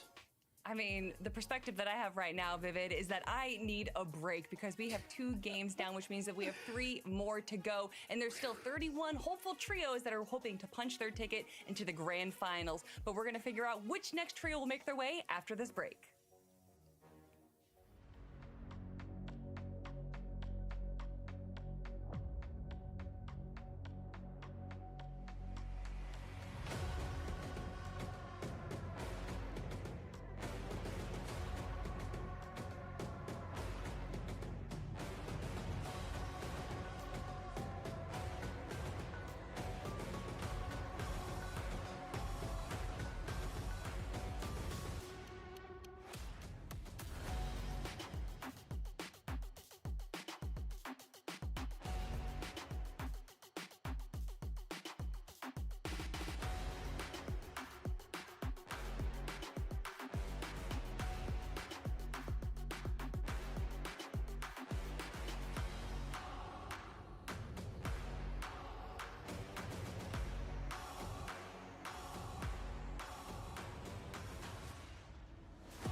your extreme heat. Sorry guys, power outage. It's fine, I'm back. I got rebooted. Wow, that last game, Rapid Kanata Bolts get a victory out, and I wasn't here to witness it. Just pretend, just use your mind. Just imagine a Zeke. That's it. Good job. All right, great stuff. Let's talk about game number 2, though. We wanted to go ahead and highlight King.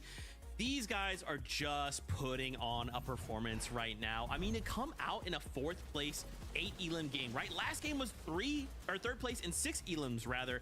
So yet again, these guys are firing on all cylinders. Like, if this is just for practice, which is something Vivid talked about at the kind of the start of the show, these guys are a trio from Brazil. They came over to NAC.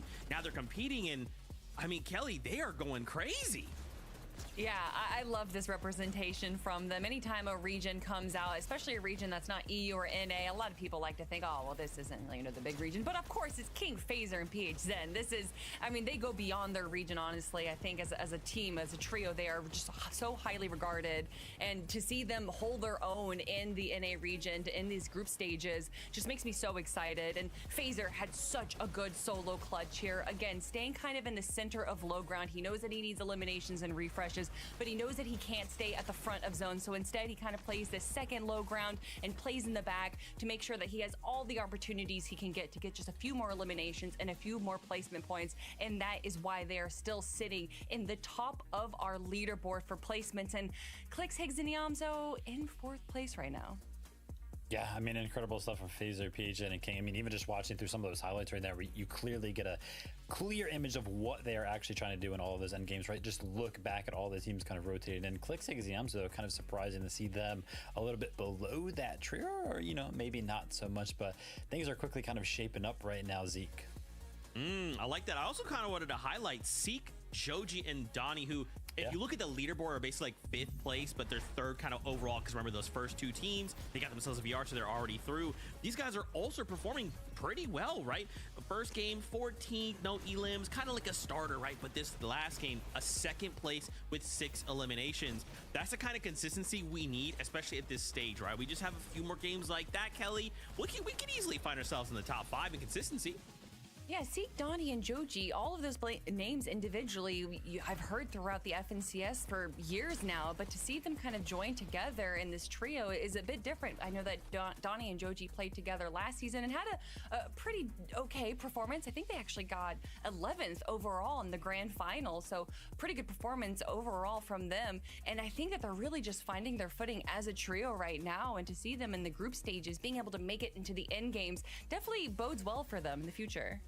Gotta give a shout out to Jacob, right? Our little Fortnite historian right there. As soon as he saw Donnie up on the higher ground in a 1v3 situation, instantly the call back to the famous moment for Donnie. If you forget what I'm talking about or don't know it, I'll go ahead and check that highlight out on Donnie's Twitter.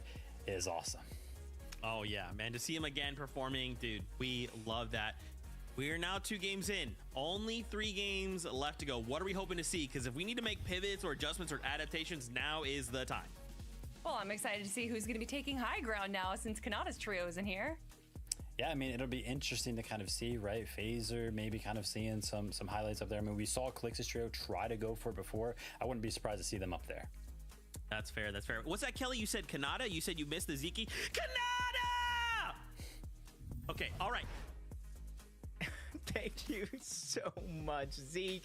I felt like I could hear him all the way over where I live right now, Monster. But 2 games are done, you know, and finally a drop spot has opened up with Kanata reaching his 27th grand finals. Crime City is now up for grabs. Yeah, Crime City, great drop, obviously, here. But game 2 concluded, done. And you're right. Who is going to take high ground? What more is left here for trios to go ahead and look to aspire when it comes down to fighting for height? You know, what more do you need? They did it in such a strong fashion. I'm really curious to see how this is going to play out, Jacob. No, it's definitely going to be interesting, you know, but let's take a look at Phaser, King, PH Zin, first place on the consistency leaderboards. They talked about it's kind of start to show how they went over to EU as a duo this time. They got their global championship spot locked in and they came over to Central. And this is honestly what I love to see about some of these teams in the other regions, investing in themselves, giving themselves the best opportunity to get that practice before the global championship, especially since they really don't have anything to lose and everything to gain.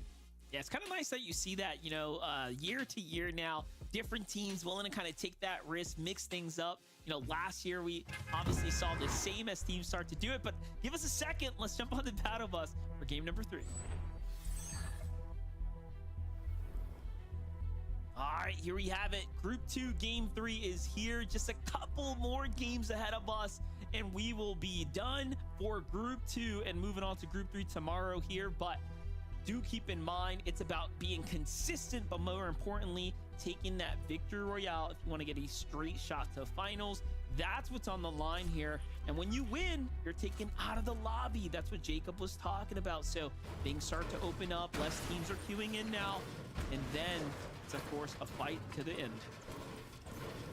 Already resistance base uncontested. We've known that to be the case throughout the day. Muzz, Shadow, and Sphinx, though, didn't expect them in this situation. Only 12 points so far, so they got to make these last 3 games count. But as we tune into Lone Wolf, they've had enough. Doggo, Oak Run, and Jake, instead of landing towards the outskirts north of Lone Wolf Lair, they said it's time to contest it. You guys have had your chance uncontested. We have to start to make up for lost time, and this is the perfect time to do it. Yeah, game 1, they had this completely to themselves. This time around, you know, a little more friction going down here, and I like it. I like the action, and it seems like things are not looking too good as PH Zin has already fallen. So somewhat of a rough start for King and company, but to make up for that there, misses the first opening tag there. That would have really set things up for him, given that Doggo didn't have shield right then and there.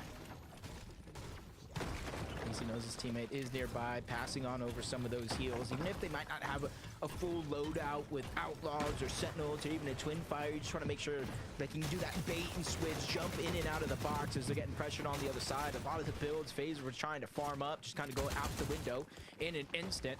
And I think they know, the trio knows on the other side. Jake just trying to cut off a whole nother angle, stop the possibility of them going up. And if they do, they run into trouble. King trades shots with one. But just the numbers game is just too much right now for them to overcome, especially since they're out of builds. How fast he was thinking about that edit right there. Just gets right up and over. Tags another player for 85, didn't want to wait. Almost gets the full finish there. King is very hurt, though. This is going to come down to FaZe. If he can get that initial trade, here goes the one. There's the knocked body.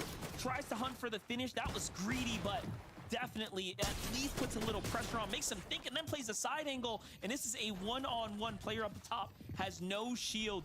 FaZe gets the dropped materials here. These are the scraps, as they call it, from King there. Jake, unfortunately, doesn't get the same from his trio. That could be the difference maker. There's the siphon to go ahead and completely cap him off, and now plays for the pickup. So it's going to be a double trade on both sides here. Oh, man. Oh, no, Jake canceled. Oh, you can't let that cancel. That's a mistake. And he goes through old builds, just trying to chase them away. And this is where FaZe knows, especially with King just getting revived back up, you got to give him some time to heal. They might not necessarily have a fighting loadout. And on top of that, if they already have the reboot card PHN, this might be the best place for them. They're on the side where they can't easily access that reboot ban and at least try to get him back in the game. That was kind of crazy. Like a couple moments lost there could have been the difference for them. And you know what? Also close for FaZe, King, and PHN. They get to see another day.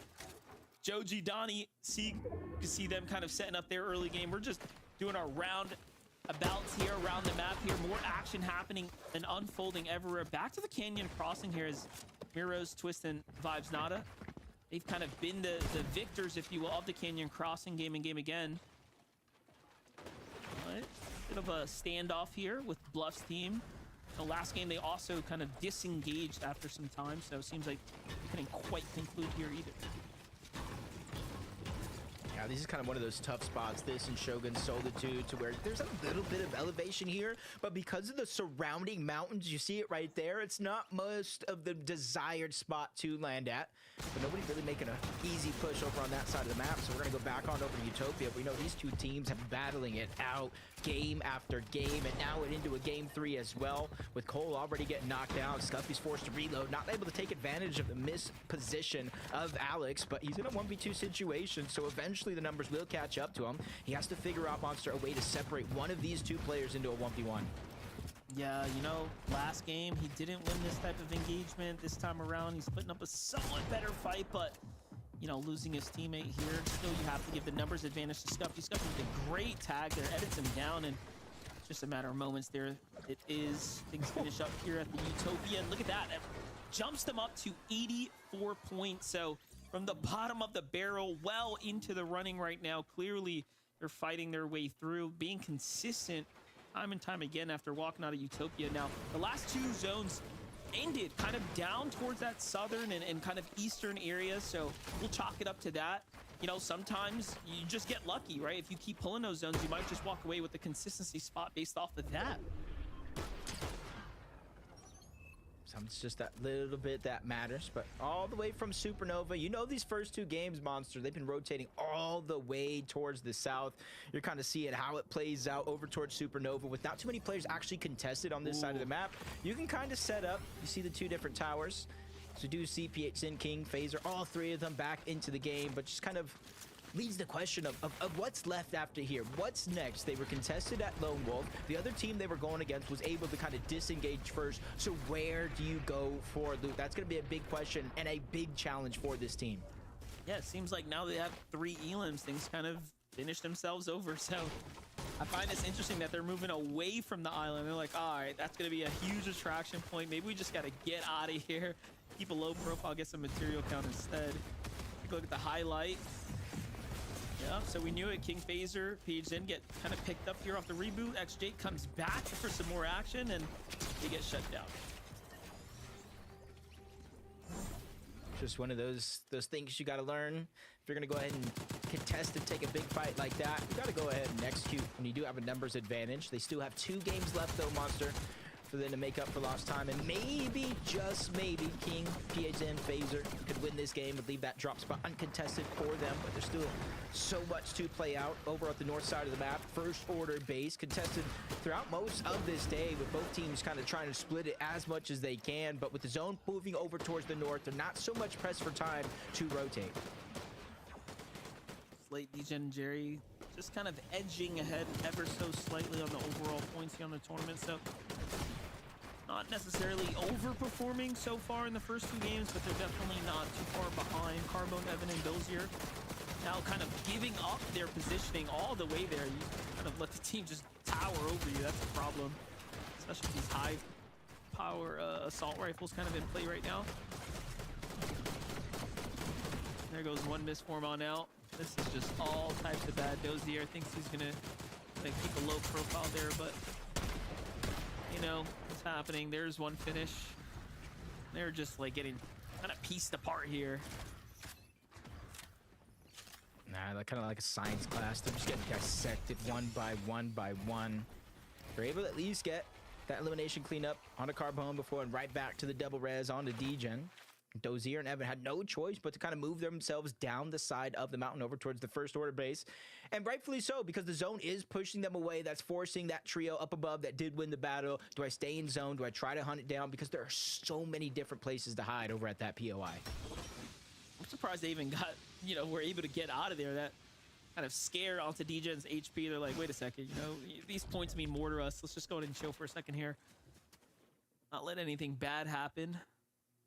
We'll update on Skittles. Seems like their team's doing just fine. 75 points in. Meanwhile, big fight happening here in the zone right now. And padding on in. Listen, Hazen's status already at a full trio wipe and continuing to push here onto Snake's team now. Force them to get off and run away, and Snake's caught on the disengage there. Oh, another team on the way up too. Oh, we've seen them third party before. Yeah, since there's low HP, it's kind of like interesting what kind of play. Yeah, they're going for that bunker underneath. They might try to pop up Medmus smoke, use that rift that kind of spawns in there, that infinite rift, to try to go ahead and create as much distance as possible. They have to be careful though, because Listen, Heyy and Status are nearby. And I want to think they maybe have heard or hear something, the audio's visuals, whether they're healing or not underneath. So now that they know, they have to wait for them to use that rift. Otherwise, they got to go on foot. There's some launch pads nearby that Heyy is going to go ahead and use. You don't want to be stuck in the sky for too long, especially this deep into the zone.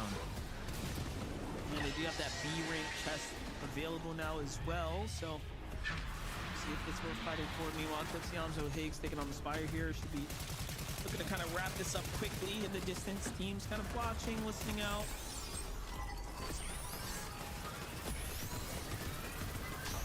Kind of a big part of Yamzo, Clicks, and Higgs' focus and game plan. They stay over towards Supernova Academy, but they're able to take that railing that launches them all the way over here towards Brutal Boxcars. And whether there's a team or not, they usually still try to fight this one out, try to take it all for themselves. But it's not just the loot that they're dropping, but you're seeing how much loot that they do actually get. Huge upgrades in almost every single loadout slot, extra chug jugs, HP, but it's the XP as well. And exactly what I was talking about, whether there's a team or not, Monster, they're making their way over here towards Brutal Boxcars, and it's going to be anything but easy. Yeah, notice before they even showed up and got that trio wipe, they were already kind of super highly ranked. They were at A rank, so you know, clearly they have a lot of they have a very sound route kind of ironed out for themselves already. Willers, Cairo though, Zusto, what's happening here is they've kind of got a team on the run right now outside the pump power. DGen's team also just inching their way in from the outside of the zone there too, but everyone seems to be more focused on getting a move on now. Plot, Mason, Madeline right now just at the shiny shafts. Not a team in sight here, so be big chilling as they get their move on. Yeah, probably a couple of teams that already land here trying to be proactive, take a lot of the different mountain ranges just north of shiny shafts, probably hedging their bets that it's going to continue to pull towards the north, because game 1 and 2, when the zones were drastically pulling towards the south, it continued to pull towards the south. So they're hoping if the trend does continue, north zone continues to pull towards the north, try to be proactive and beat every other team there.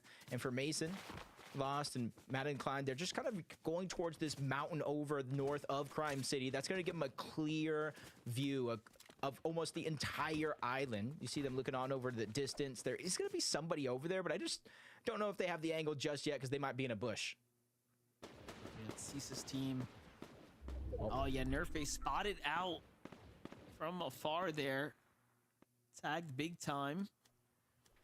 Look at this. What's happening here? Zip's team kind of on the move here. Clicks Yamzo. I think they realize how close this team is, but they've got to go as well. Oh, yeah, he does see them.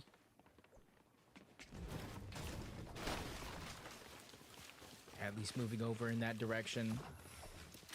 Kind of split up a little distance between them all, but just so they can cover as many angles as possible. Higgs continue to look off into the distance. The map awareness here is huge. As much information is going to be gathered from both Clicks, Higgs, and Yamzo. Give it all over to Yamzo, kind of lead and kind of figure out what to do with it. And as the zone continues to pull over towards the north, it's going to force a lot of the teams that are on the northeastern portion of the map to rotate through Supernova Academy and kind of directly into the rotation of Clicks, Yamzo, and Higgs. And if they're kind of set up right, this is how they're going to accumulate a good amount of surge. That way they can focus on their game plan. Oh, Nerf's not there. Seems like their rotate just going straight south after being opened on, voiding team, and then jumping on them. You see here from Madeline Klein and Mason's perspective, they're not even looking that way. They don't even realize what all's unfolding over there. They got kind of their eyes on this team in the middle of the map right now. I like the pressure they're putting on them, given that they got to move through them.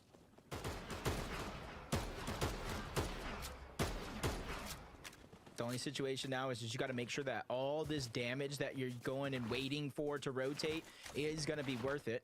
Because now you kind of rotate into the clear open. You see they don't necessarily have all of them with the miss form. And as of now, maybe not even having dashes charged up and ready to go. So if they get jumped on, Disaster could strike. But you're seeing moments ago where Mason was looking at, able to get that damage. He did get that knock onto Cease. That was Bearface's teammate that you were talking about early on. And they move in to kind of solidify the elimination. Something that's absolutely necessary at this stage in the game. Man, they were hungry to even double back down and go into the zone and fight. So probably just desperate for damage, kind of seeing, you know, what's to come, kind of looking out towards the future. Noisy Tony and Creon, though, playing deep into the storm right now. Still 3 eliminations on them as well. They've got eyes on players there, but playing the dead side rotate right now and taking their time while they're at it. It's a few teams there. But you got to think all the teams landing towards the north.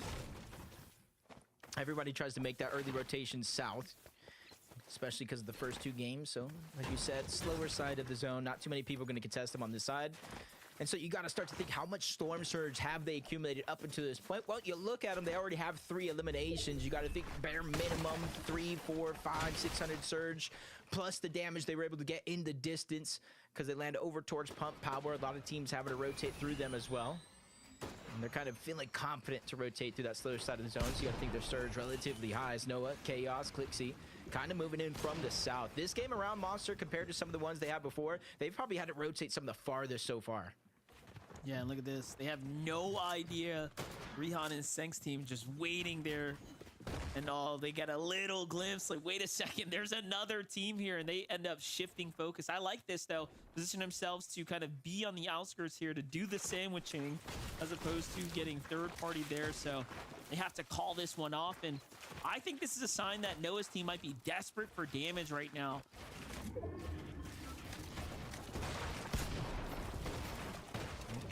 Snakes, Bluff, and Mystic. We saw them going up a mountain deep into zone. They do find themselves with an elimination, but you still 122 below the damage threshold. And they do have some medkits. They have some shields, even the dash sprite to try to close the distance, but none of that is going to help them in terms of accumulating that damage, even with what looks like possible elimination on the Void here. Kind of soften the blow of that damage, but they still need to find more. There might be one player behind them, but it's all about the focus in front of them because they still have to rotate towards the zone.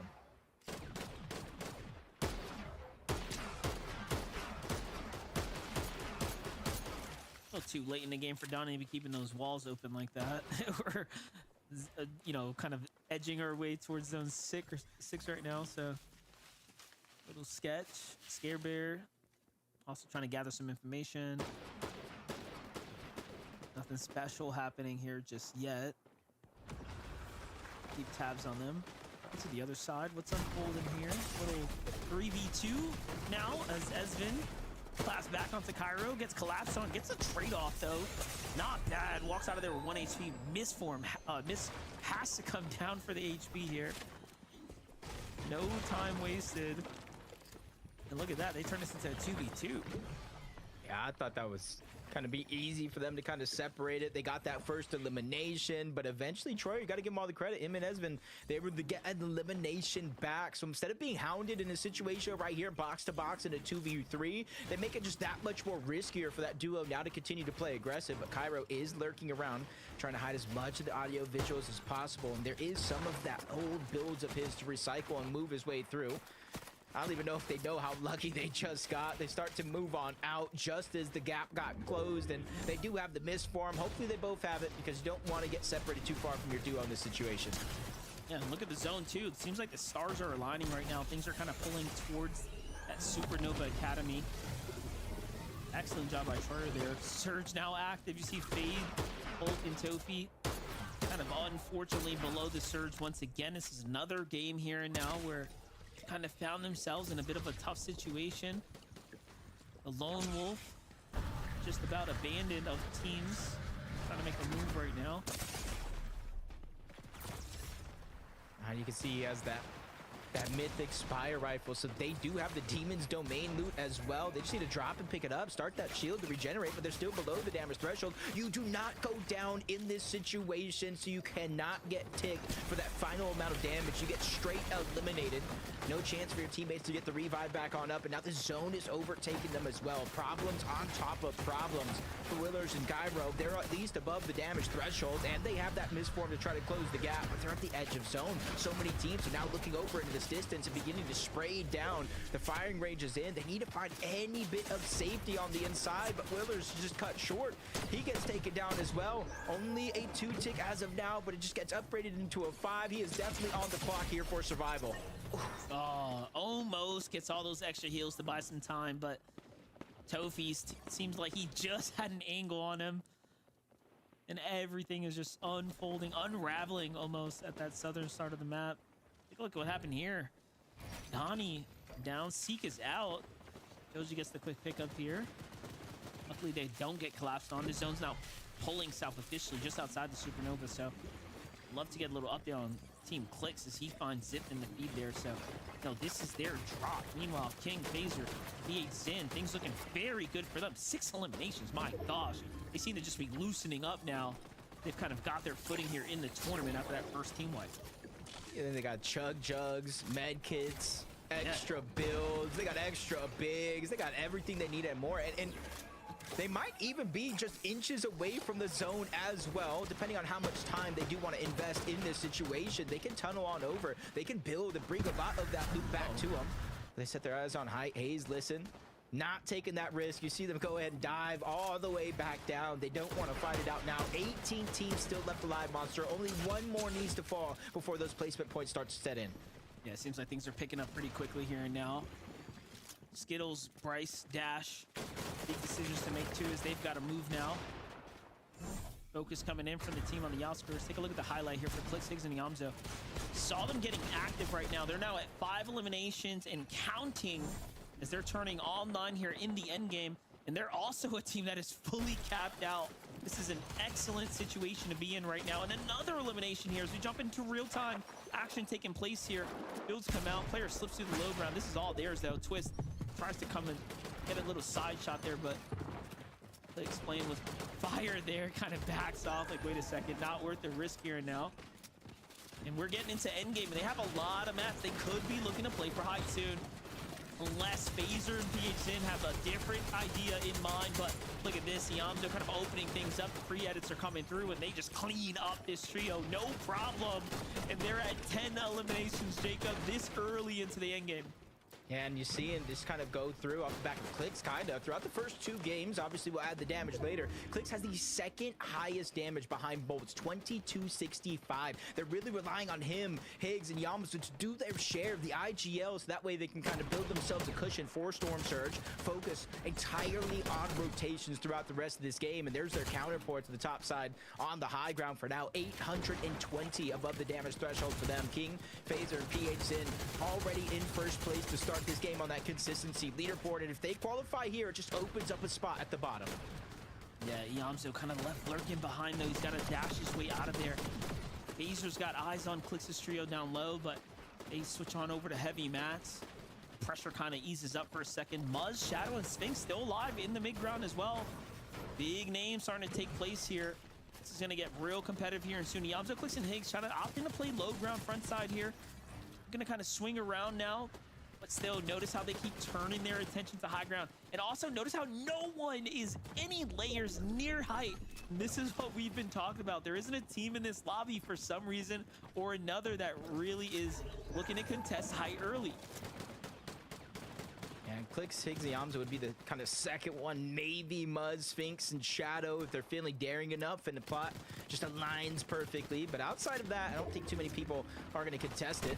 The roller coaster of emotions, we're going up and through Lone Wolf Lair, down the side of that creek. Not too many big mountain ranges are going to be involved. That's going to make it for dashes just like this from Dash, Sprite, and Skittles to make it easy to cover from point A to point B on the other side. Repositioning before the zone opens up, so it's that much easier when it finally does. Clean rotates, clean timing there for Dash and Bryce there. Getting to the front side, Donnie, Joji, Seek. They're pretty solid right now. Once again, this is a duo right now. 10 below the surge, but more importantly, just working as a 2-man operation. Underneath enemy builds here, have to be extremely careful now. And look at this, Clix box up now when they caught him in misform. And you might be invincible, but when you're in the trap like that, it's a spider's web. Yamzo, Clix, Higgs using the misform to now rotate all the way around the outsides here, playing ever so slightly closer to the high ground now. Kind of working their way up this natural elevation here. Phaser and team starting to run through material up top. Could they be gassing out here soon? I doubt it, but they are online here, Jacob. Yeah, they're extra reinforced, and I gotta imagine flying through like that with Clix, Yamzo, and Higgs, that's vital information. This is like Chimp, Mason, and Golden, front side of the zone. They use the Madness smoke to try to buy them extra time and space. Deej and Jerry and Slate are there as well, battling box to box, getting forced out of that position. But King once again gets to the front side of the zone, tries to reinforce, making sure that they cannot get shot down easily on their high ground. As Clix, Yamzo, and Higgs, they haven't looked up for a couple of zones here. They're just making sure to maintain their presence and position in the front side of the zone down below.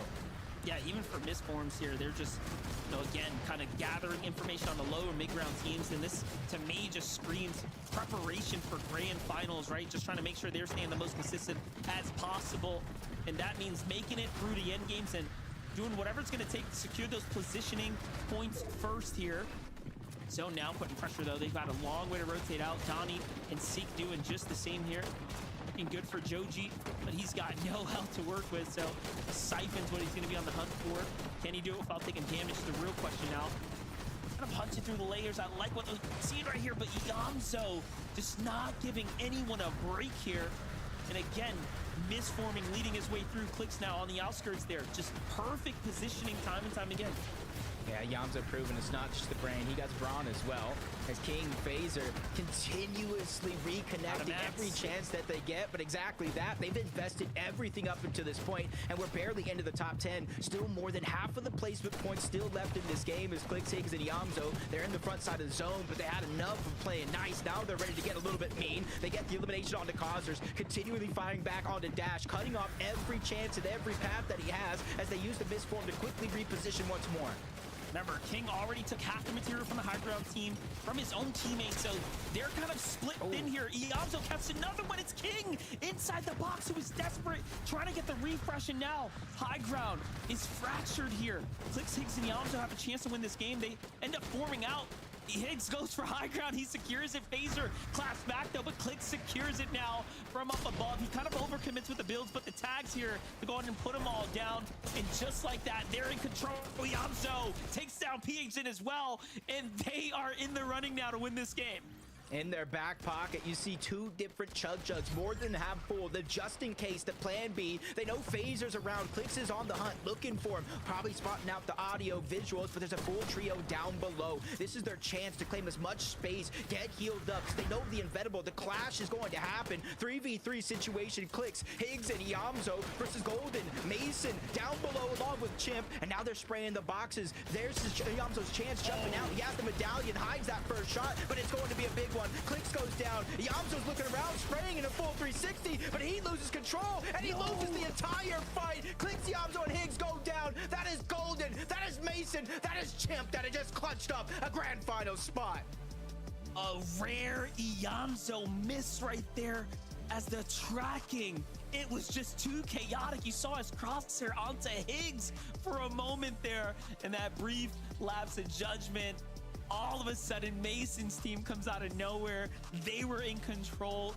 What an end game we just watched play out. Game 3 keeping us on our toes, but hey, you can't be upset at that. We get to see the best continue to stay at it here in the lobby. Mason lost the plot, back in the action here. Take a look at that. Madeline Klein jumps up, and they just didn't even realize where Madeline Klein was shooting from. A victory royale for the team here is going to send them straight to finals now. Group 2 is starting to heat up here. Let's get on over to Desto to give us some more action.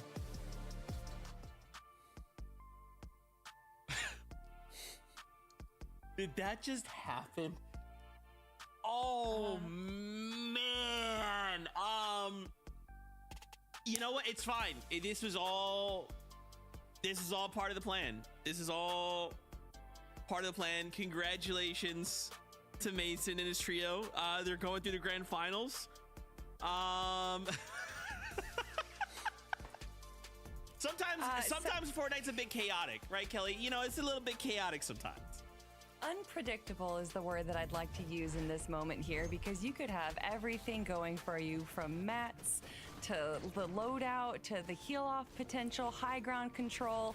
But when there's just another trio waiting to ruin your day, sitting in the thralls of low ground, waiting for you to just not make one right move, well, that can really just show you how unpredictable these lobbies can be. Big shout outs, though, to Mason, Golden, and Chimp, a newer trio forming just before this season started. And honestly, I don't think anyone was expecting this trio to win the way that they did, but I love to see them make their way into the grand finals. Yeah, I love that Kelly went ahead and pointed out that, you know, that's Mason, Golden, Chimp. Definitely more familiar names, right? Been in FNCS finals before. And yeah, it's kind of funny how that lobby kind of worked out. We were watching Clix, Higgs, and Yamzo kind of dominate that front low. They were kind of maintaining that, picking up eliminations over and over. And as soon as they left it to go take the high ground, Mason, Golden, Chimp instantly kind of took over and had that position ready to go ahead and win the game. Man, they were at 108 points going into this. So they were basically like 9th place. So they were kind of like in and out of like that top consistency. To get the VR feels good, right? That's it. You can just wipe your hands of the day, be like, all right, grand final, see you guys next weekend.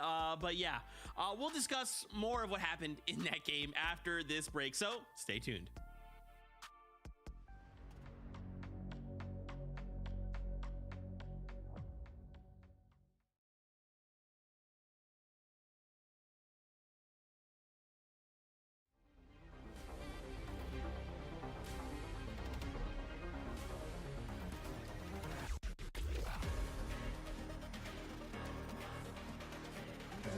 Charges, and each surfing session allows you to use 50 of those before needing a 5-second cooldown. While this is a good option for early game or even as a last resort, high-level competitive players tend to choose other options since you're still exposed to getting shot at while using this item. This is why we won't see many players in FNCS using this item unless it's right off spawn or for a desperate last-ditch escape. A favorite amongst competitive players at all levels this season is the Mist form. It's found all over the map and transforms you into a flock of ravens. Each flight only lasts 4 seconds and has a 20-second cooldown, but the speed and distance you can cover in that window make it one of the best rotation tools in the game. What really sets it apart is that while you're flying, you can't take any damage, not from other players or even the storm, which is why in a heal-off situation, we always see top pro players using the mist form to avoid taking any storm damage while they look around for heals. It's also perfect for making sneaky high ground retakes in the late game. On top of that, many pro players are actually using this item defensively too, escaping box fights when things get chaotic, making this item not just about mobility, but key to survival at times. The final main mobility item that competitive players are using this season are the dashes that can be obtained by throwing down the dash sprite and entering the circle it creates. The great thing about these is that any player in the area gets 3 dashes, so your whole trio can load up with mobility at once. The dashes themselves work very similarly to the underworld dashes from last chapter, except they will not give you full damage immunity, so watch out for that. When it comes to box fighting, some of the elite players are using these dashes to get inside of boxes when they have the upper hand in a fight.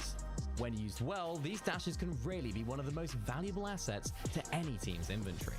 Finally, we mentioned at the beginning of the video that there's a mobility item that only one player can use, and it's Core's Shrouded Striker Medallion, which can be obtained by eliminating Core on the Rift Island. This medallion allows the user to have increased stamina, jump further, faster and higher, partial invisibility, and fall damage immunity. We often see high fragging players like Peterbot and Marius taking this, as they use it so well in endgame to dip in and out of fights, finding eliminations as they do. Sometimes top players even combine this medallion with the dashes to get full damage immunity from those too, making them a force to be reckoned with. Make sure to keep an eye out for these rotation strategies today in the Group 2 games. See you on the battle bus! Yeah, what's that? What's that, Clicks? Oh, yeah. Oh, it's all part of the show. Oh, Clicks, my boy. All right, sorry guys, give me 1 second. All right, man, I'll talk to you later. Okay, all right, bye. Sorry about that, guys. Just got off the call with Clicks, my good friend Clicks. He said it's all part of the plan, so I believe, you know, that's what I'm gonna go ahead and hold to.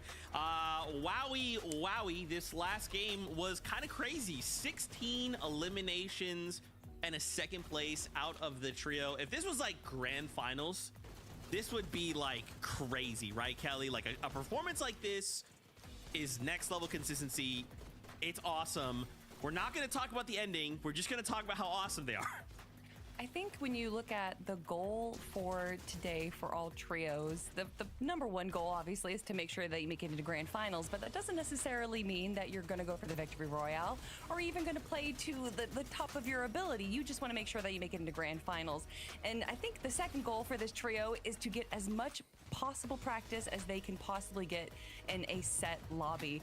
And I think that what we saw from them on the low ground, their ability to kind of control the low and middle ground, get all these eliminations, prove themselves as being kind of the kings of this zone, is all that matters in the grand scheme of things, Vivid.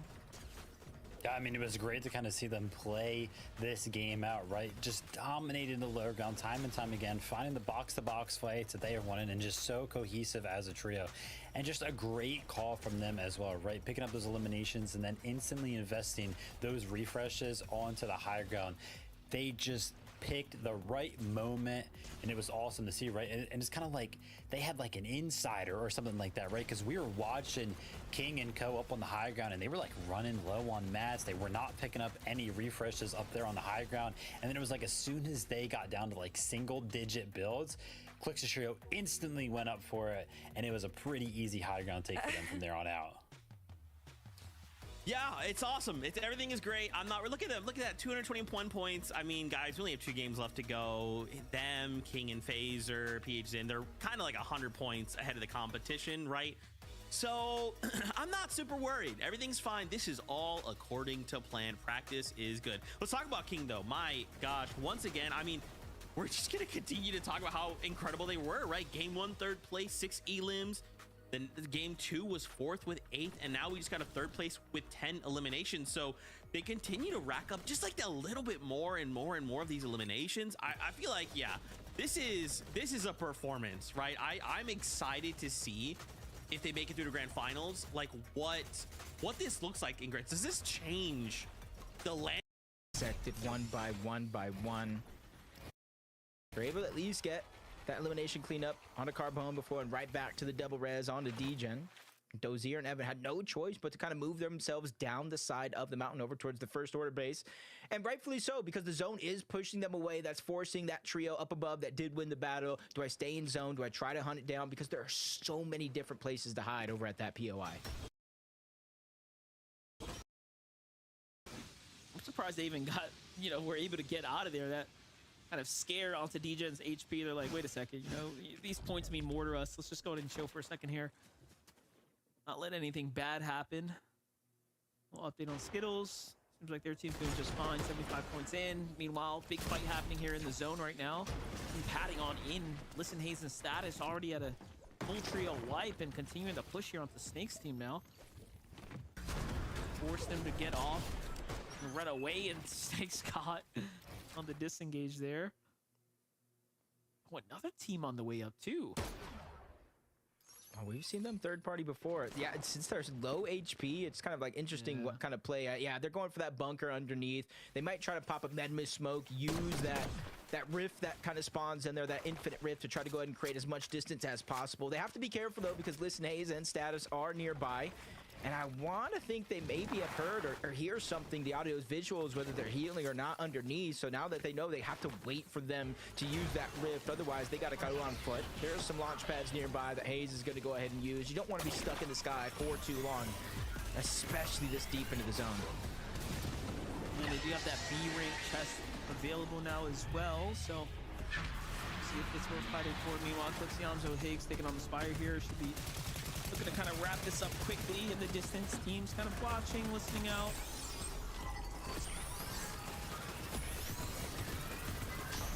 Kind of a big part of Yamzo, Clicks, and Higgs' focus and game plan. They stay over towards Supernova Academy, but they're able to take that railing that launches them all the way over here towards Brutal Boxcars. And whether there's a team or not, they usually still try to fight this one out, try to take it all for themselves. But it's not just the loot that they're dropping, but you're seeing how much loot that they do actually get. Huge upgrades in almost every single loadout slot, extra chug jugs, HP, but it's the XP as well. And exactly what I was talking about, whether there's a team or not, Monster, they're making their way over here towards Brutal Boxcars, and it's going to be anything but easy. Yeah, notice before they even showed up and got that trail wipe, they were already kind of super highly ranked. They were at A rank, so you know, clearly they have a lot of they have a very sound route kind of ironed out for themselves already. Willers, Cairo though, Susto, what's happening here is they've kind of got a team on the run right now outside the pump power. DGen's team also just inching their way in from the outside of the zone there too, but everyone seems to be more focused on getting a move on now. Plot, Mason, Madeline right now just at the shiny shafts. Not a team in sight here, so be big chillin' as they get their move on.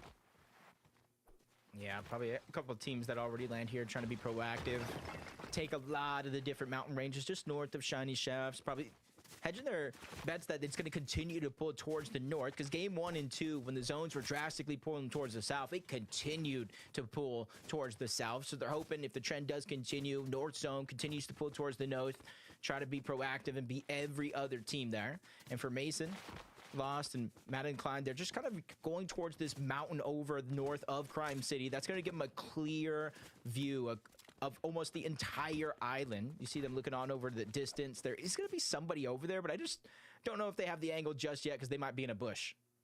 Yeah, it's Cease's team. Oh yeah, Nerf spotted out from afar there. Tagged big time. Look at this. What's happening here? Zip's team kind of on the move here. Clixiamzo. I think they realize how close this team is, but they've got to go as well. Oh yeah, he does see them.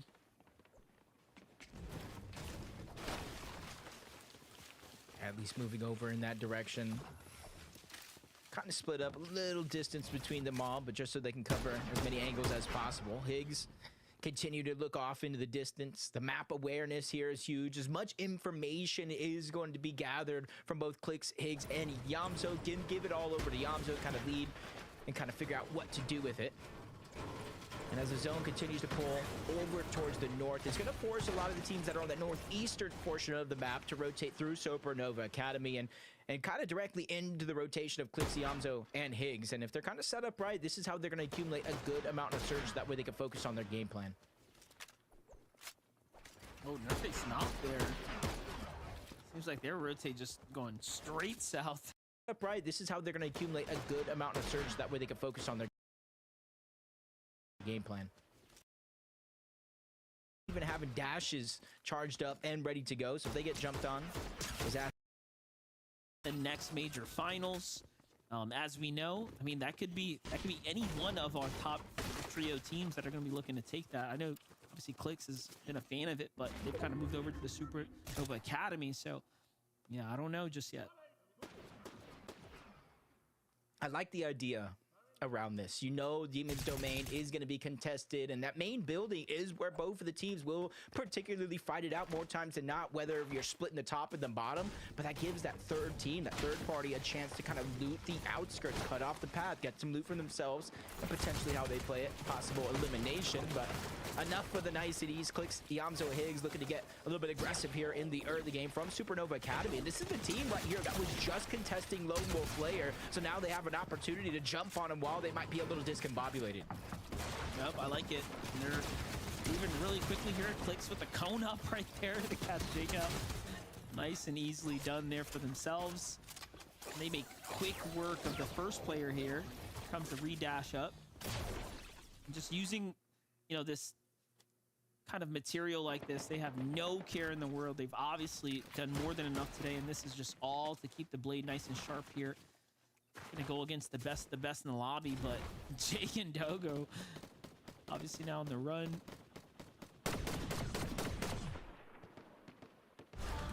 Yeah, typically I would say I don't like using the launch pad, but because exactly that reason. But you really have no other options, no dash sprites, no misform.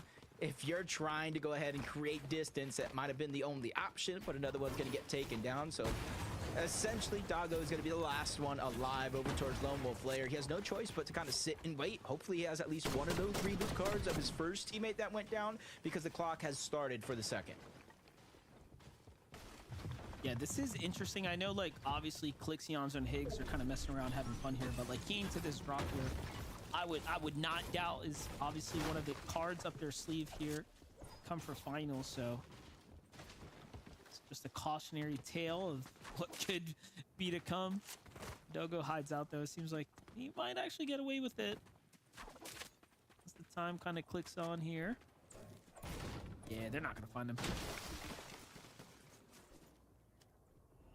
Yamzo just has a sense. I didn't see him run away. He's probably scratching his head right now.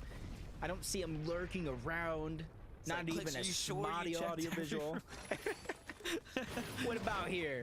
What about the ammo? He's going back, just trying to get, because remember, this is a team, they used to land at Lone Wolf Lair a few seasons ago, so they kind of have a lot of familiarity with this spot already. Ooh. Yamzo, come on, look how sus. It's the only closed door on both sides, bro. He's got to be in there. Hey, this is a 1v1 for Doggo as well. Well-placed shot into the Fury AR, because he does have a gold. It's your only chance, Doggo. Go.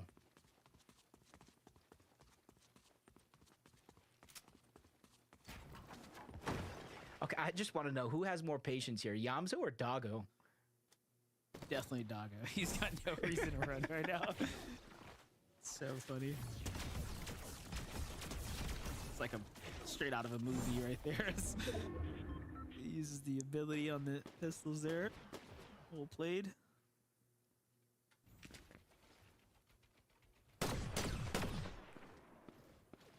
Not too far from Utopia, Seek, Joji, Donnie. Rotating away from Shining Span this time around. They had the advantage to kind of hold on to it for as long as possible in game 1. We're seeing a lot of action kind of break down early on in these games from week to week. Tony able to get that elimination onto Evan, adding to their Storm Surge, being able to kind of get a little bit more loot underneath their hands, and Willers is going to go down as well. So already 2 players on that team down and out. This is a continuation here for Creon, Noisy, and Tony. Just seems game after game they've got Steam's number on their back, but now Zone's kind of pushing through. Looking to kind of take this one on later. Jumping back into it though. Take a look from Tony's perspective. how things kind of unfolded here in the replay. Big knock there. Just kind of kicking things off here at the pump power. And it was just a matter of repositioning for them. They didn't want to be the team kind of getting lurked on there. Pyro's going to be the one left behind now. Just free tags for them, though. Just kind of looking overall after, what, 3 games so far. Creon, 4th place on the overall damage leaderboard. Just under 3,000 damage. It's just... The thing that I think that's been ailing them is inability to get inside of the top 10. They have a 10th, a 15th, a 14th. They have 12 eliminations combined throughout all 3 of those games. So they have the blueprint down, and they're just outside of that top 10 bubble. So they just need to make these last 2 games count. They don't need to go all out, necessarily win, even though that would make it easier. But they just need to consistently find a way to get into the top 8 in these next 2 games with the eliminations that they've had so far. Yeah, that's the thing, right? There's 2 ways to get through. If winning the game feels out of the question, it's staying consistent. It's going to get your ticket to the dance next. Mukata. Eyes on Muskie here. He's on the run right now. 81 points for this trio. Not bad at all. They've managed to remain relatively consistent overall. Oh, they spotted out, though. What they had was the advantage, but got a little too close to the sun there. Feel the heat firing back now. Things kind of break out. They got a nice spread, though. Still, they don't know exactly where Kingston's at as he kind of opens side fire there. So still the advantage in the hands of Annex here for now. Yeah, finally Kingston's position is going to be revealed by Annex. They do have a decent amount of loot, so Annex not going to have too much troubles getting up to 200 effective shield and HP. This kind of opens up the spot over here on this side of the map, though, due to Mason, Golden, and Chimp qualifying. Kind of Shiny Shaft is no more, so there's a lot of space between Outlaws, Oasis, Shiny Shaft, the surrounding land left of Crime City as well, and that's where you're seeing a lot more people feeling a little bit more to kind of move over in that direction, make it a focal part of their strategy, knowing there's not as many players over there as there once was. Status already down, listed in Heyy on the low ground, forced to kind of wait in this situation. They could try to disengage down below and try to get out towards the southwestern part of the map, but it all really depended if they have the reboot card or not. Clix, Higgs, and Yamzo a fight right now. Once again, just staying active now with the brutal box fires here. So from one team fight to the next, you can see they've kind of loosened up the gears here and now. Keeping the action, keeping the pace, the narrative straightforwards. They want to fight right now. Stay sharp here and keep the entertainment flowing. Everyone at home. 3 eliminations now for the team. They're looking for those other ones. This is like back-to-back games. They pushed over towards brutal boxcars. They used that rail.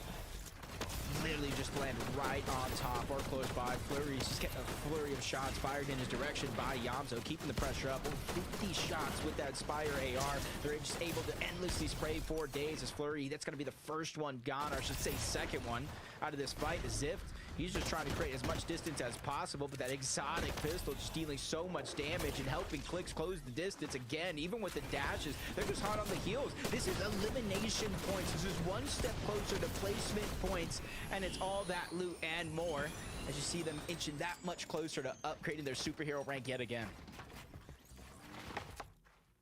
Yeah, just a couple moments away now.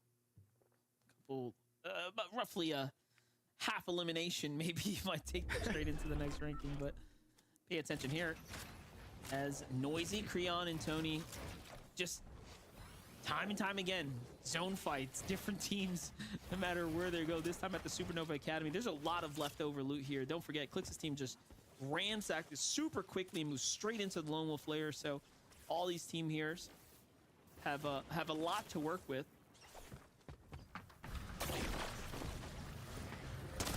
Trying to knock. Seeing some stats right now. Noisy, Creon, Tony, they've taken 9 ticks of Storm Surge throughout these games so far. So you're seeing they're really just trying to make it count. They've taken the most storm damage, I think, out of the entire lobby, matter of fact. And you're seeing it's a huge part of their game plan, sticking so long in the zone. That's how they're finding eliminations. That's how they're finding damage for Storm Surge. But look at what it costs. They're already down at least one of their team members, kind of forced on the back foot. You see one of them disengaging back over to their regular POI Pump Power. Tony's trying to go over to Supernova Academy in just two separate directions. And I would say the blessing is, though, there's just two teams there as well. So this overall, Monster, was a 3-team battle. Yeah, that was personal for Tony. He's like, all right, you got my guy. I'm just going to sit here and look for the ambush and try to, you know, turn the tide for them. But Dozier's team managed to do well. They live to see another day. Seems like Tony, Noisy end up regrouping there on the rotate out. So they're going to be long gone here. But for Evan, oh, what do you do? There's nothing you can do there. Kind of repositions, gather some data for a second. He was able to get close to his team. Now they come up on the other angle. Nice shot on Dozier to take down Willers, trying to even it up into a 2v2. Not able to save the day on his teammate just yet. They got funneled around the outside, but he boxes him up, but no, bites off just a little bit more than he can chew. Dozier's gonna go down, but Cairo loses another one of his teammates. That's Zusto that gets taken out. So it's a 1v1 effectively, and just in the distance at Supernova, there's still 3 more teams. Carbone with a dash in all of a sudden. Almost catches Skyrim fully off guard there. Little miss for him to go in and reposition up. Gets the high ground. Here comes the chase from Carbone. He's got him exactly where he wants him, but this trio coming through. It's Tony back in the reboot too, so it might just be the last trio who walks away happy here. And there's another team in the Supernova Academy. Okay, I don't know what's happening here actually. I take it all back. 2 more teams have shown up from the southern area straight into the Supernova. Okay, one of them is Clicks, by the way. So I guess they did not forget how much loot they left behind. That's actually a very good amount of elimination, information, I should say, for them towards the backside of the zone, because it's still pulling towards the south. So they can make one of 2 decisions. Continue on with the game plan, rotate south, depending on how far the actual zone is, or just wait. Whatever team comes out of zone is going to have to run into them, or they go all the way around over that mountaintop. And if they don't have heals, it's probably not going to be a possibility. So the cards have been dealt. Higgs, Clicks, and Yams are the ones that get the better hand. Yeah, they were probably thinking, oh, let's go back. Let's get some A-rank chests, you know? And then all of a sudden there's like mad action at the Supernova kind of in the zone there. So yeah, no sense of sticking around for too much longer. He's trying to devolve quickly here on the feed as you watch Batman Joe and crew jump in, taking out Fade's trio here. The southernmost portion of the map here to kind of round out zone 4.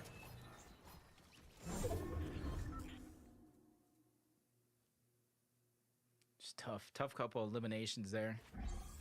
Game 4, 2 games left. This one, whatever's kind of remaining, and then 1 more to kind of close out the day. So I feel like a good portion of the teams, you know, if they find themselves falling short of that victory royale, you kind of see the proactivity in terms of aggression. They're just trying to close that point gap as much as possible to give themselves a final fighting chance if nothing goes right here.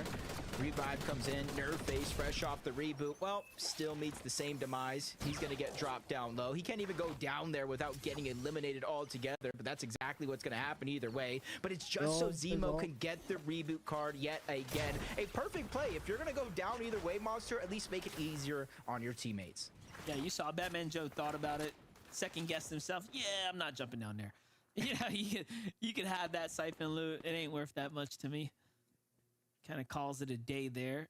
You know, it's the little things that definitely, you know, allow you to kind of go further in this game. All right, chat. So Shadow's gonna go live.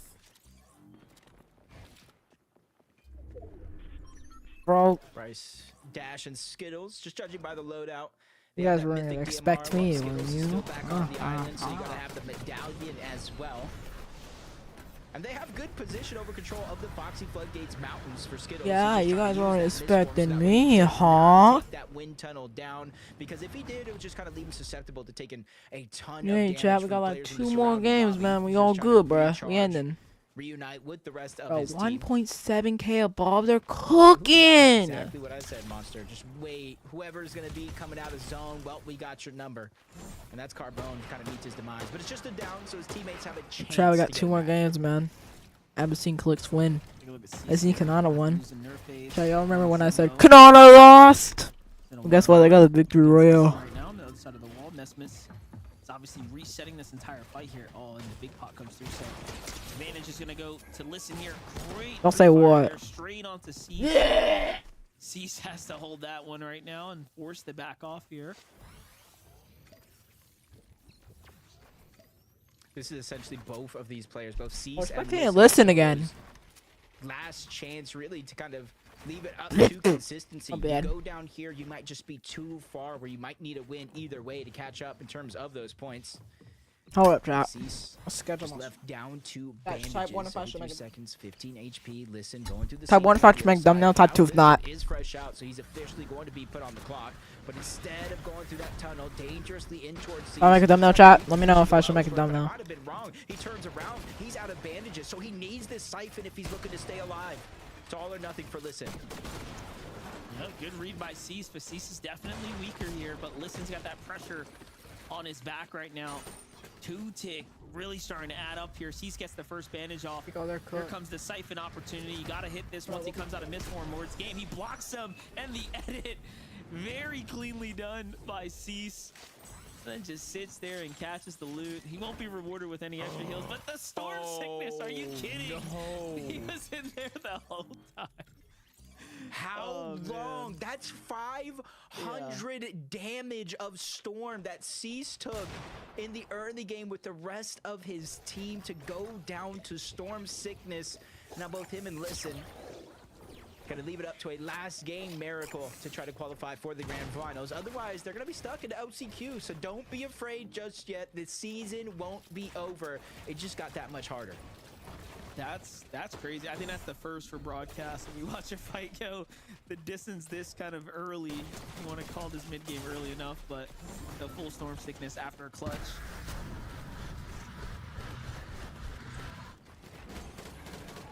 Seek Donnie Joji, 133. Well on pace. Could, in theory, get enough points without a win to qualify through consistency, or at least put themselves that far into the bubble. No placement points just yet. Top 18. One team needs to go down. Then they will start to cascade in with every team that does fall. Half of the monster usually set in around the top 8. So that should be the focal point, or at least the goal for a good chunk of these teams here today. Yeah, that's the thing. Remember, King's team is down this game, so obviously they. Hello. Okay, what am I doing? They've surely got one of the top 5 positions. If Clicks is going to take a win at some point or another, these other teams are going to really come down to a limited amount of slots, if you will. So it'll be pretty contentious. Who is going to get that victory royale? Clicks. Of course, our first Exotic and second items. most consistent teams don't take a win here soon. But the way Yamzo Higgs and Clicks are playing right now, and with the lack of King in this game, I think Chat, who winning, bro? Who's gonna win? Who gonna win? So he got 4th in game 1. He's 4th on the leaderboard.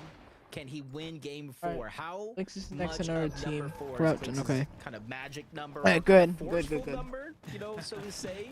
They got a Tony, lot of bugs too. Noisy. They number, lost cursed. Creon not too long ago.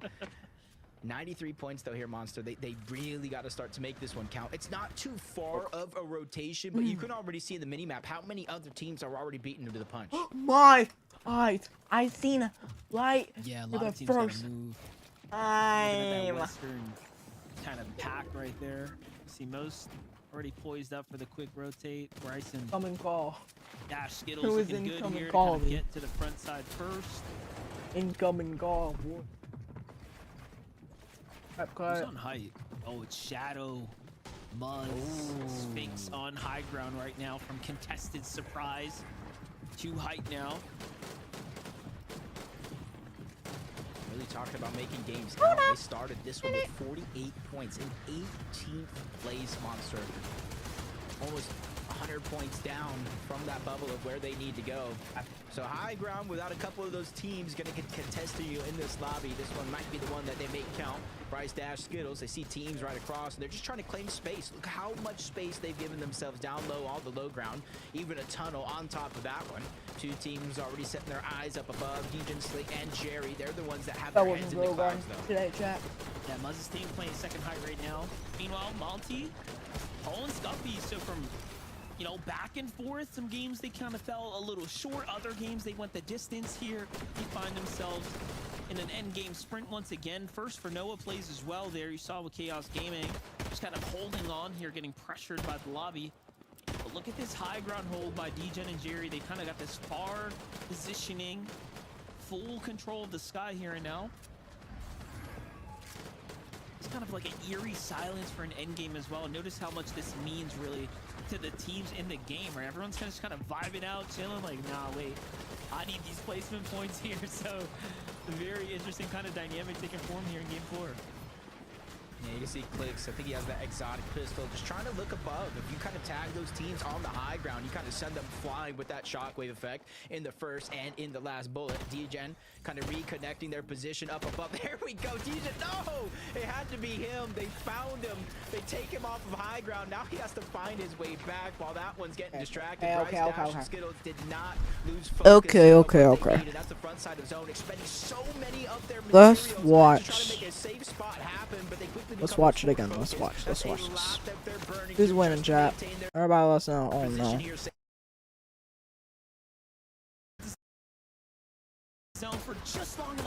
Who's winning, chat? We're spectating Jury. Seems like they're running out of material here as the lobby has not really been forgiving to them. Okay. Front side, Sphinx takes it. Walk in, man. Okay, spectating Higgs. And all of a sudden they are in control, but Sphinx gets sent out through the sidelines there. Meanwhile, Higgs clicks in the I thought it was Riggs. DGen is gonna fall to Higgs here. It's all up to him. Clicks has got a slither of HP. Down goes Higgs. Bro, Clicks, walk in, bro. You have like one simulator or HP. Oh no.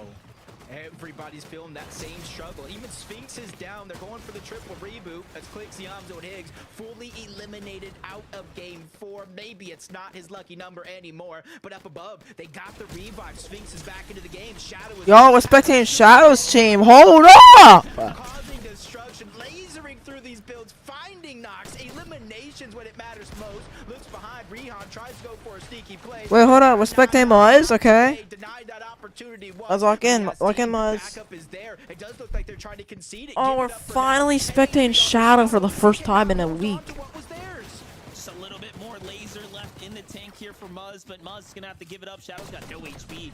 Okay, we're watching this For them guy. to actually secure this high ground. And you know what?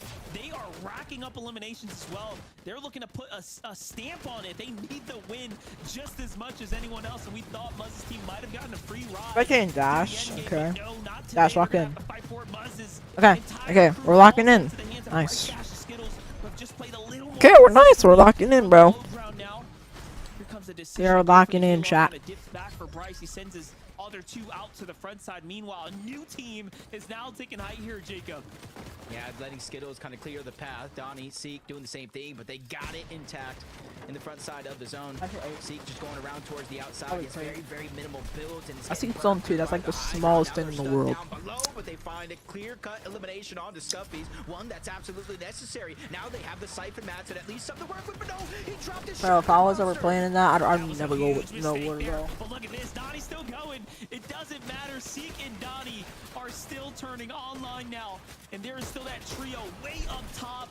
Can they mitigate this fall damage that's going to come here? Nice. The chop comes through, Okay. Sleeps, he falls. He gets the dash off there. Front side takes a little bit of damage. Misform from Rebel. Seek down low. Tries to buy himself some time. Swings around the top side. But Batman Joe has to get the shot there. He finds one. Boxes him up. Cones up. nice. Donnie Who's slips winning? out. Just so smoothly played Oh, there. he But is. Zach was He's there to done. meet him up top. And just Huge congratulations, chat. Last game, chat. Last game, chat. What a game for Jacob. Yeah, Slep sees Batman Joe and Zach Last game, bro. starting Who's in winning? place on the leaderboard coming into this game with 97 points. They were consistent with 2 games, 5th and 6th. Chat, who in the world is gonna win, bro? Capped it off Let us with know. a Team big another win still here watching. and clutched up one of those Who's spots winning, to though? the grand finals. Very nicely done. And, you know, you couldn't have really called who was going to win that game. It was so crazy my in the end there. I know match. everyone was just kind of rooting for Muzz for a moment, but all of a sudden there were other teams that were super hungry to kind of turn online, and this is what we've been waiting for from this group this entire time. Who was going to fight for Heyy and actually take this victory royale? Clearly, this is the fast track to the finals. From Zach's perspective, it looked pretty chill as he had enough time to kind of pick up his siphon there and fight his way back in. Donnie just had no idea where to turn at that point. What a game for Sleepsy, Zach, and Batman Joe. Congratulations there, match number 4. Zeke, what else do you got for us now? Bro, this is exciting, right? That game is... I feel like these games have gotten more and more chaotic as we've gone on, which feels like it shouldn't be the case, right? Because whenever a trio gets VR, like that's one less trio in the lobby, and yet they are still more and more chaotic, Kelly. But still, for the trio, they're going to grand finals, right? Again, they wipe their hands. They say, hey, look, with a single game left to go, we got it. We're making it through. And I love that Jacob kind of pointed out their placement coming into this, because their game 2, a 28th place with no elims, really tough, right? And then you kind of go like, all right, our backs are kind of slowly getting pushed against the wall now. We really need to make something happen. And game 4, to do it before it's all over, Kelly, I'm good. I'm good with that. That's fine. I mean, you talk about placements within this game in group number 2, but for me, I'm looking at placements as a whole. They were one of the last teams to qualify through the play-ins. And in fact, only Zach has one FNCS finals appearance. So Slep and Batman Joe, incredibly green players, to see them all come together now and be able to not just enter into the group stages, but to get a win off of some really big names. Vivid, that is how you want to start your FNCS journey. Yeah, I mean, incredible stuff. Incredible way to go ahead and make it into your first FNCS finals. And I love the fact that Kelly pointed out, yeah, taking down big names in the mix there as well. One of the key moments of the game, obviously, them taking the higher ground for Muzz's trio right there. Incredible work for them. I thought Muzz had that game in the bag as soon as he finally came out of the scuffle that ended up happening on the higher ground when DJen kind of fell off of it. But yeah, incredible pickup from this trio right there. And then even in the end, right, beating up on Donnie at the end there. Good work from this trio. Absolutely. Congratulations. Once again, grand finals is their next stop for us. Our next stop is a short break. When we return, though, the last game out of group number 2. We need to win and we're in, or we need to end in the top 5 in consistency. So stay tuned. You won't want to miss the last game.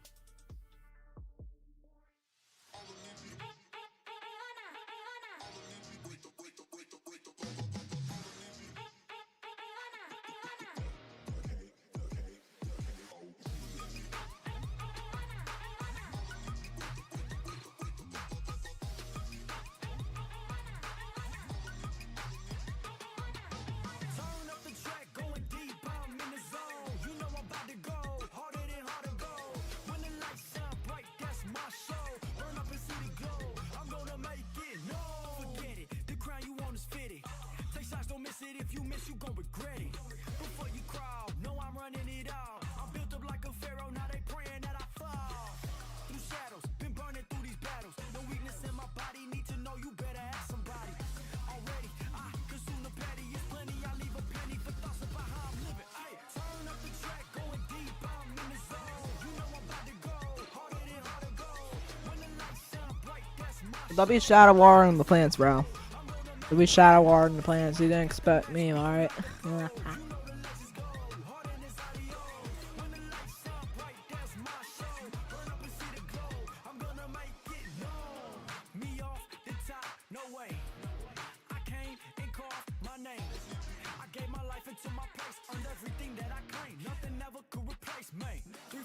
Spread ass on the floor, this is not a ball. I'm above it all. Start, I see my glow up where you supposed to go. Proceed on the low, can't lose and find a go. Leave me in the zone, I take your mind and then I snatch your soul. Turn up the track, going deep, I'm in the zone.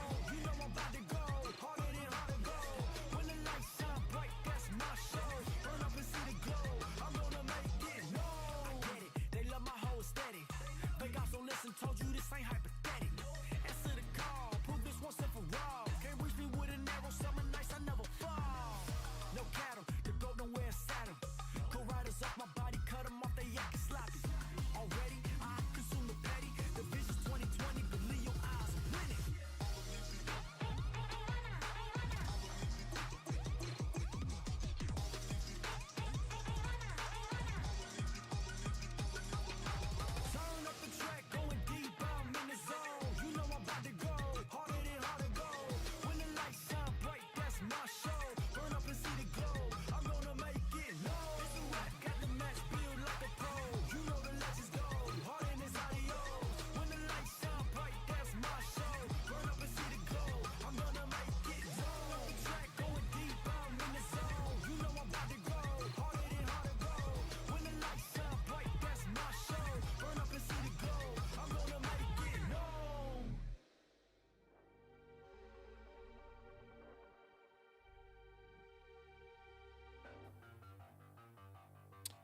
So the trios in this lobby, they only have one thing on the mind, and that is to go harder than harder, go! Welcome back to the FNCS. We are here with a single game left to go. It's a win and you're in, get a VR straight to grand finals, or end in the top 5 in consistency, which is basically like the top 10 when we're looking at the standings, but we'll spell it all out for you when the time comes. Guys, a single game left to go. We wanted to talk about Donnie and company. These guys are putting on quite the show. Seek Joji, they're kind of going crazy. 205 points, which to me feels like a really great place to be going into that last game, as long as we don't make any mistakes, right, Kelly? As long as everything's cool, everything's chill, we just keep doing our consistent thing, we should be in. Yeah, as far as mistakes go, I haven't seen too many come out of this trio right now. They are playing the low ground so well. There was a moment there where they're kind of playing the low, sticking to the front side, and they were ping-ponging back and forth between storm and zone, making sure that they are taking as little damage from players and kind of foregoing, instead going towards the storm damage instead, and that allowed them to be able to survive this low ground for so long with practically 0 mats, Vivid. Yeah, I mean, incredible stuff for them. I feel like every single time we kind of tune into an end game, it feels like Donnie's like that solo that's just left alive, trying to pull up some incredible clutch like every single time. And for every single time, it kind of looks possible, right? He's really doing his best, putting up a fight in every single scenario right there. So incredible stuff out of him, and all of his efforts, and of course his trios as well, are going to be putting them in 3rd place on that consistency leaderboard. So they should be sitting pretty comfortable, I would imagine, at 205 points going into the last game. Yeah, I mean, you know, we only had one kind of questionable game, right, which was their first game. They came in 14th place, no eliminations. But, you know, again, I'm kind of curious to see, because you kind of mentioned the fact that Donnie's left alone. We've seen them a couple times now being like a duo situation, and then, yeah, it kind of goes down to Donnie. So I would love to kind of see them, like, sure up whatever that is going into grand finals, right? Because, look, we're playing for a global championship spot, right? Like, we got to make sure we are playing at our absolute peak going into the last game. Now, of course, as we look, 124 points is 11th place. So that, think about that as like 6th place, okay? Think about basically if we end in the top 10, that's our top 5. So the difference between 10 and 11th right now is only 2 points. And then from 10th up to 9th, obviously the 161 to 126. So it's gonna come down. It's gonna come down to the wire here for a lot of these trios. Yeah, especially with how top heavy the top of our placement leaderboard is, you know, from Clix's trio in 5th going down to even Skittles trio down in 8th place. They have such a bigger jump than what we see Noisy, Creon, and Tony in. Honestly, there are so many trios that could easily take away the 10th place spot. But I think as far as looking at Skittles, Dash, and Bryce right now, they are sitting relatively confidently in our 8th place for the leaderboard. And as far as they're playing on the low ground, this is, you know, something that we kind of expect to see out of them. Bryce is an incredible player. I've been watching him for so long, especially back when it was Bryce and Bolts, and I kind of like to see that Bryce is locked back in, and we're starting to see that now in these games over the last few weeks. They haven't been exactly where they want to be, but I think that they're starting to kind of heat things up. But is it too little too late, Vivid? Yeah, I mean, they seem to be sitting pretty comfortable as well. We've talked about a couple of trios that are kind of doing well on that leaderboard. Now it's time to talk about a trio that I think a lot of us would have expected to be doing a little bit better right now, right? Muzz's trio right now kind of struggling, not even in that top 10 right there. So they're going to need an incredible last game, whether that be just, you know, 2nd place, a lot of eliminations, or of course that guaranteed win qualification going into the grand finals. But with that being said, there's going to be a lot of other teams also kind of looking towards that win, right? Anybody kind of lower towards the, you know, the back end of that leaderboard. I mean, yeah, Muzz right now is tied up with Noah W Plays for 102 points right now, which is well within reach of being able to break into that top 10, but there's just only so many trios that can make it into the grand final. Zeke, at some point, we have to cut it off. Yeah, that is tough, but just think, right? If someone in that top, like, 10 gets a VR, then the whole lobby is going to go up a placement, right? So the game's not done. For Muzz and company, we come in right now, we just have a really stellar game. We could look to potentially make that top 5, but anything goes. One game left to go. How does it all end? Let's find out. Casters, over to you. I don't want this to end. Let's just do another 5 games, but it is here, Monster, the last game of the day. And honestly, the implications of what could go down, going down early, getting a few more eliminations, winning the game could just change up so much. Yeah, well, luck for us. Tomorrow we got Group 3, so it's not over this weekend just yet. But yeah, you know what? The biggest difference is going to come down to this last game, so let's jump on the battle bus. Group 2, Game 5 is about to conclude. Here we go. We're kicking things off now, Jacob. And, you know, I was starting to think about the point threshold. Essentially, you're hoping a team in that top, everybody log in. This is the last match. Threshold range. One of those guys win a game, because otherwise it is looking like a mile and a half between 190 and everyone else down below. So realistically, at this point, I think those top positions are pretty secured, and you might be fighting for 2 spots. And I see it right now. I see one of the best drop spots on the map. Formerly a Batman Joe, Zax, and Slepsy. Brutal boxcars, uncontested. I was thinking, who might move over there? There's so many still contested fights going on, and now one of the best spots opened up, and nobody's gonna take it. And with everything on the line right here, Jake, Doggo, Oakrun, they have to come out on top in this if they want to keep their FNCS alive here this weekend. Oh, that's one down already. Jake falling into the hands of PHN. He got the shotgun first, put some significant damage down. Phaser hunts down Oakrun on the backside of the zone there as well. And all of a sudden, Lone Wolf player looking to get cleaned up pretty quickly here. King's got the last player. I thought he had in his sights, but it seems like they just lost him for a second there. Look at that. They're back like they never left. And you know what? That's going to be a huge upset for everyone else in the lobby. We just talked about how much of a difference maker they were when PHN, King, and Phaser in the lobby. Those end games looked way more contested, if you will, because they're a team they don't stop the action, right, on all the layers. They clearly know how to handle themselves. So this is going to be a very good game now, given that they're going to be in the lobby. Yeah, this is almost like a blessing and a curse for the lobby, because they're already inside of that bubble, 200 plus points already. So all they have to do is win, which frees up a spot at the bottom of the leaderboard. Easier said than done, though, because every team that they take down is a dream that they're crushing and forcing another set of players into that last chance qualifier. Well, only 3, Monster. Only 3 will make it out and advance to the grand finals. I was just looking at the map trying to see if Clicks and crew were going to make that fast dash south, but it seems like they're kind of going back to the old trusty loot their drop strategy. Meanwhile, Kay's son kind of taking the fight here. They end this one pretty quickly. Fade, Tofi, and Ult kind of jumped in here as well. So Demon's Domain having a lot of action right now come the last game. So seems like everyone's got the gloves off here. Alexson and Kay's getting their potential first set of Elim points here in quite a few rounds. Ooh, nice, because Tofi hit a nice shot underneath. He takes on a good amount of damage from the second one as well, if they can somehow close out this 2v2. But Suns is there. That's the 3rd member of this trio, closing in on this distance and giving them a huge numbers advantage in this fight. Couple Sentinel pumps going down, passing around the Chug as well. There's big pots, so that early game damage that they just got, Monster out the window, no longer in existence. Yeah, I was gonna say the ambush was their best bet there, kind of evening things up a little bit, kind of slowing one out the fight. But yeah, Alex Tung's team might just respect it and put it all on the line for the dub now.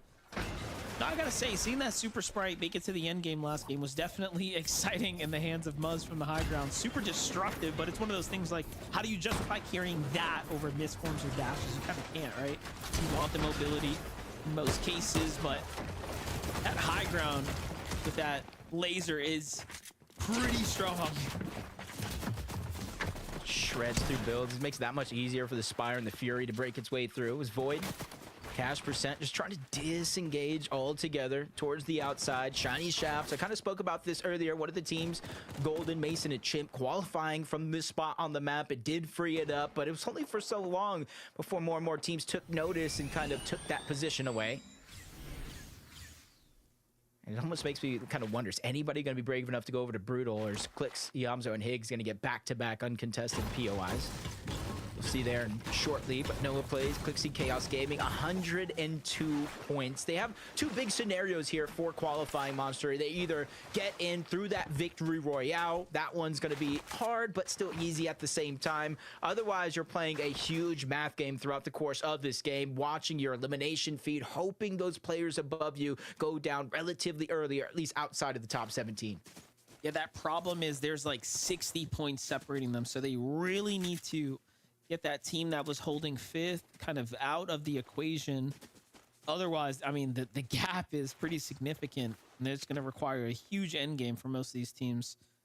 I mean, even Creon, Tony, and Noisy, although they have, you know, mathematically better odds here, it's still quite a stretch. It's not going to be easy by any imagination. Just trying to look at, you know, the storm damage overall, and it's still Tony, Noisy, and Creon. Almost 1,000 more storm damage than the second place team. It just goes to show that their whole game plan of today's tournament revolves around finding some teams in storm, getting damage, and realistically, Monster, those are the isolated fights that you do have with less chance of those third parties closing in. It's Annex team on top of the peak of that mountain, just trying to use that elevation advantage for as long as possible, especially if the zone allows it and rotates those teams in their direction. Getting a little update here from Clixiamzo Higgs. Checking out their overall situation. Team spotted up north. They're going right back into the action here. We've already got one of possibly the two, but no, this is actually a fresh team. This Dozier's trio. You want to know why I know they want to fight him? That Superman sprite in Higgs' inventory. That he's going to use that to break through some of these builds and try to get damage that much easier. Click's already started the fight, getting that first knock on the Dozier. And you're seeing both of those remaining members of that team disperse into two different directions. One towards the resistance base, one all the way towards the north. That way, if they do get chased down, that kind of ups their chance at survival. Maybe one of them's able to get the reboot cards on back. We'll figure out if they can even get their first teammate back here shortly. Another standoff here on the outer edge. So Creon's team kind of gave up their position to chase even further, and now there's another team watching in the distance, getting ever so closely. Always just got to finish this fight quick. Face the wrath of a new team right now. There it is. They start to turn online here. Oh, it's Degen's team is down on the low ground right now. Yeah, it might be Degen, Slate, and Jerry, and you're seeing them trying to separate themselves. They probably heard the footsteps, the audio visuals of that third-party team closing in, so they're just trying to move their way on out. Kind of let the other team down below take a lot of that distraction. But Tony hasn't fully gotten out just yet. He's still creeping through, gathering this information, the intel. Is it something that he wants to lurk around, maybe try to find an easy one-shot on either one of these trios?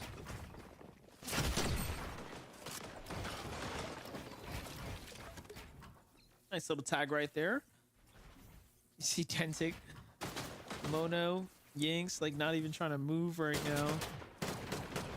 They've had a bit of a tough time today, you know, finding themselves scoring anything here so far. Noisy, Tony, and Creon kind of waiting this one out, trying to see what this other team wants to do. No one's really pulling the trigger just yet. Let's catch up with Phaser, Pigeon, and King right now. Lone Wolf Lair kind of just on the outskirts here.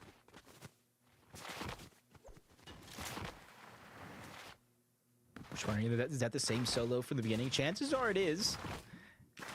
And then what are the odds he has both of those reboot cards in his inventory, having to wait there for as long as he had up until this point? As it does look like King, Phaser, Pigeon rotating over towards Brutal Boxcars. That Spire is up for them to try to get not only XP, but the amount of loot that you're able to get before they continue to rotate towards the south, because that's exactly where the zone is pulling yet again.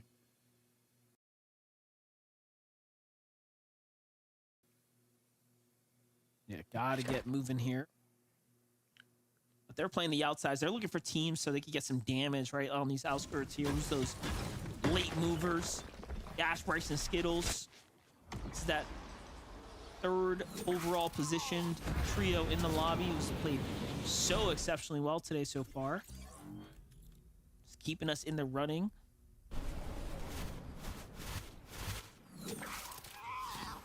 Yeah, they already have the island locked down. They have the medallion. They have the extra heals.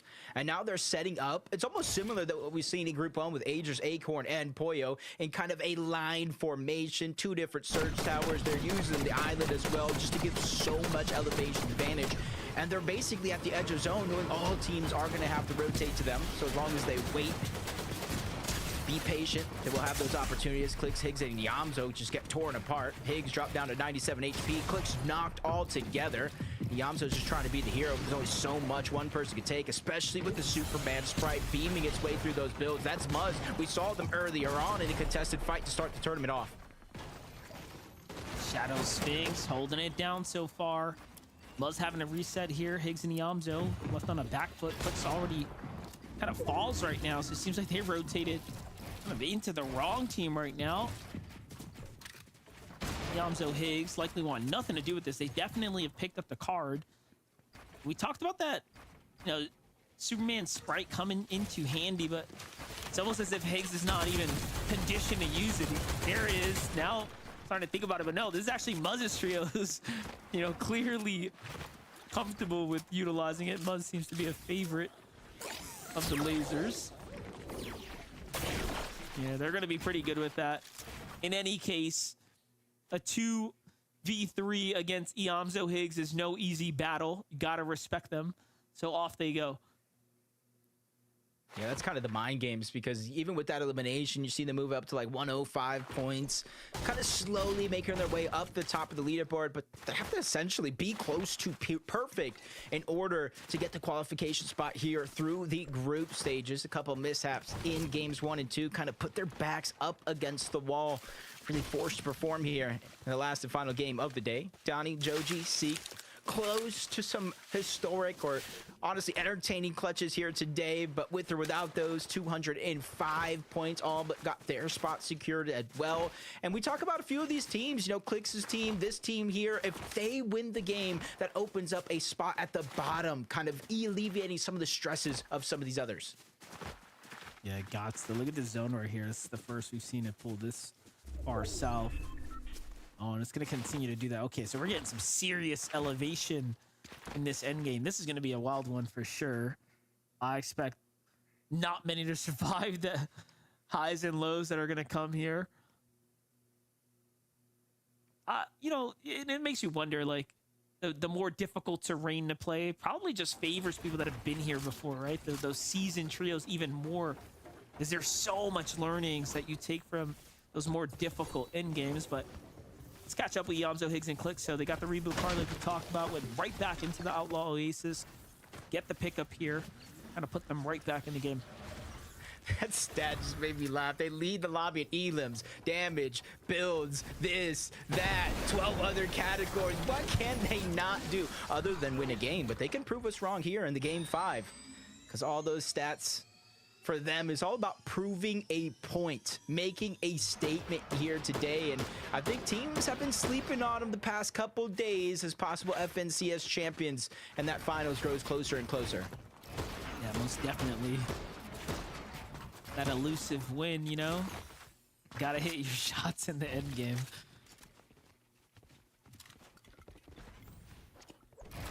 Okay. They have that mountaintop, that peak that we saw them kind of make their way to, but one team is slowly but surely trying to sneak their way up that mountain. But it's only a duo for now. You see Mystic is separated, a little bit of distance between them and their counterpart, and he's actually going the other way up the mountain as well. I'm not sure if that trio up above is taking notice, but this might be an opportunity for them to kind of surprise attack. Only 12 points. This could be a little risky, but depending on where they're at in Storm Surge and overall loot, it might be a must. I'm hyped. Last match, there is literally 4 teams that are. I respect the decision all to those 4 also dudes. just kind of leak this around. Like, look at all these teams on the move right now. Monty, Scuffies, and Cole. Like, I'm trying to talk about, they have a real chance to take a qual spot right now.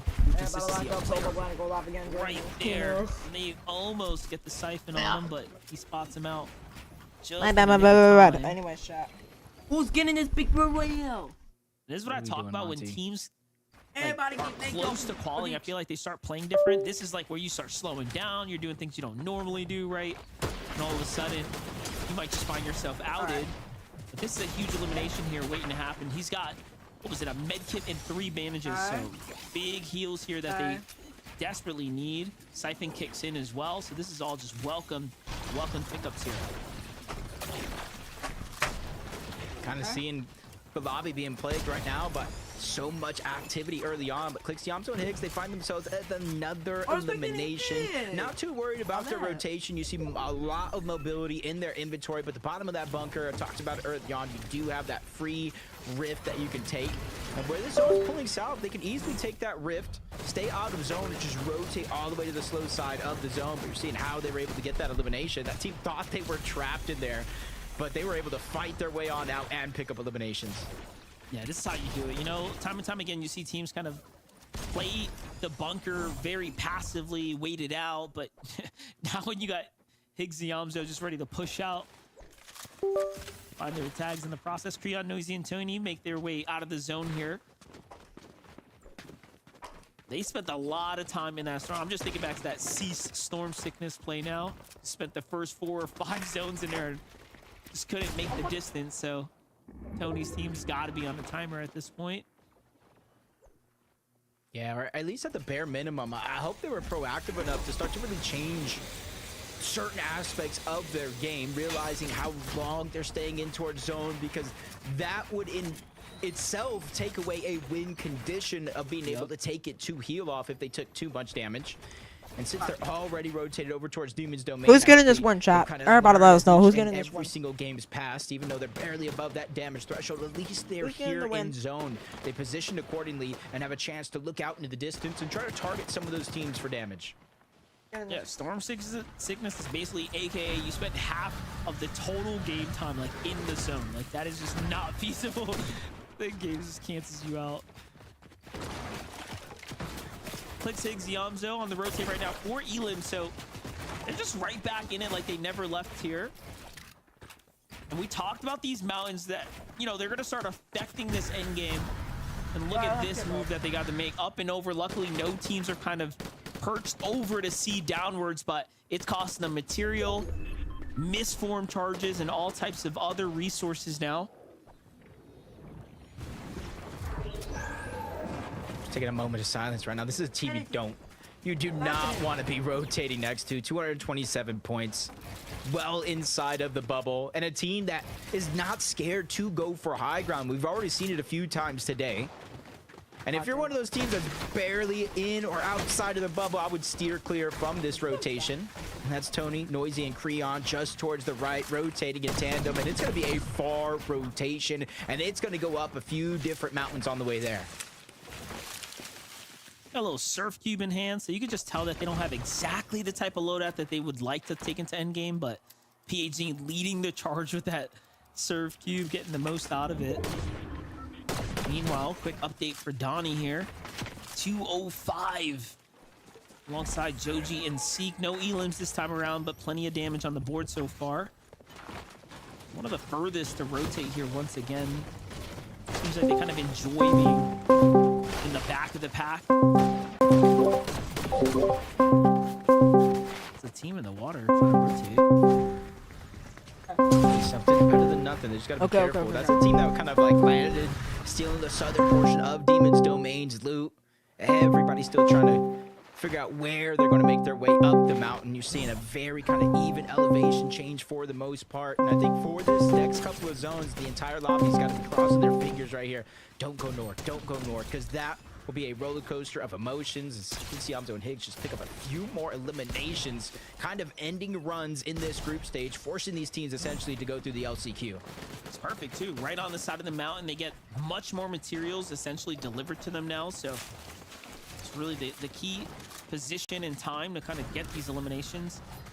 This is tough for Clixie, Noah, and Chaos.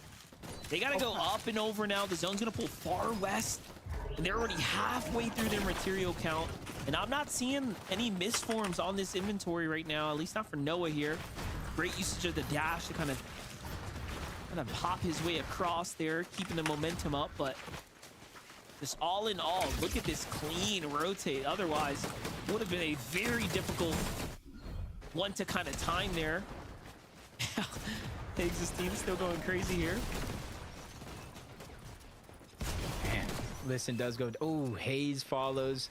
That's very, very unfortunate for them because this is essentially their drop spot over here. Obviously, more times than not, you don't think it's going to go to Shogun Solitude, but if they would have just set up on this side of the map, they would kind of probably be positioned better off than most of the teams. As Joji, Donnie, Agers, we've seen them kind of behind the pack, zone after zone, and continuously is pulling towards the west. The blessing here for most of these teams is there's not too many elevations or too many changes in this zone.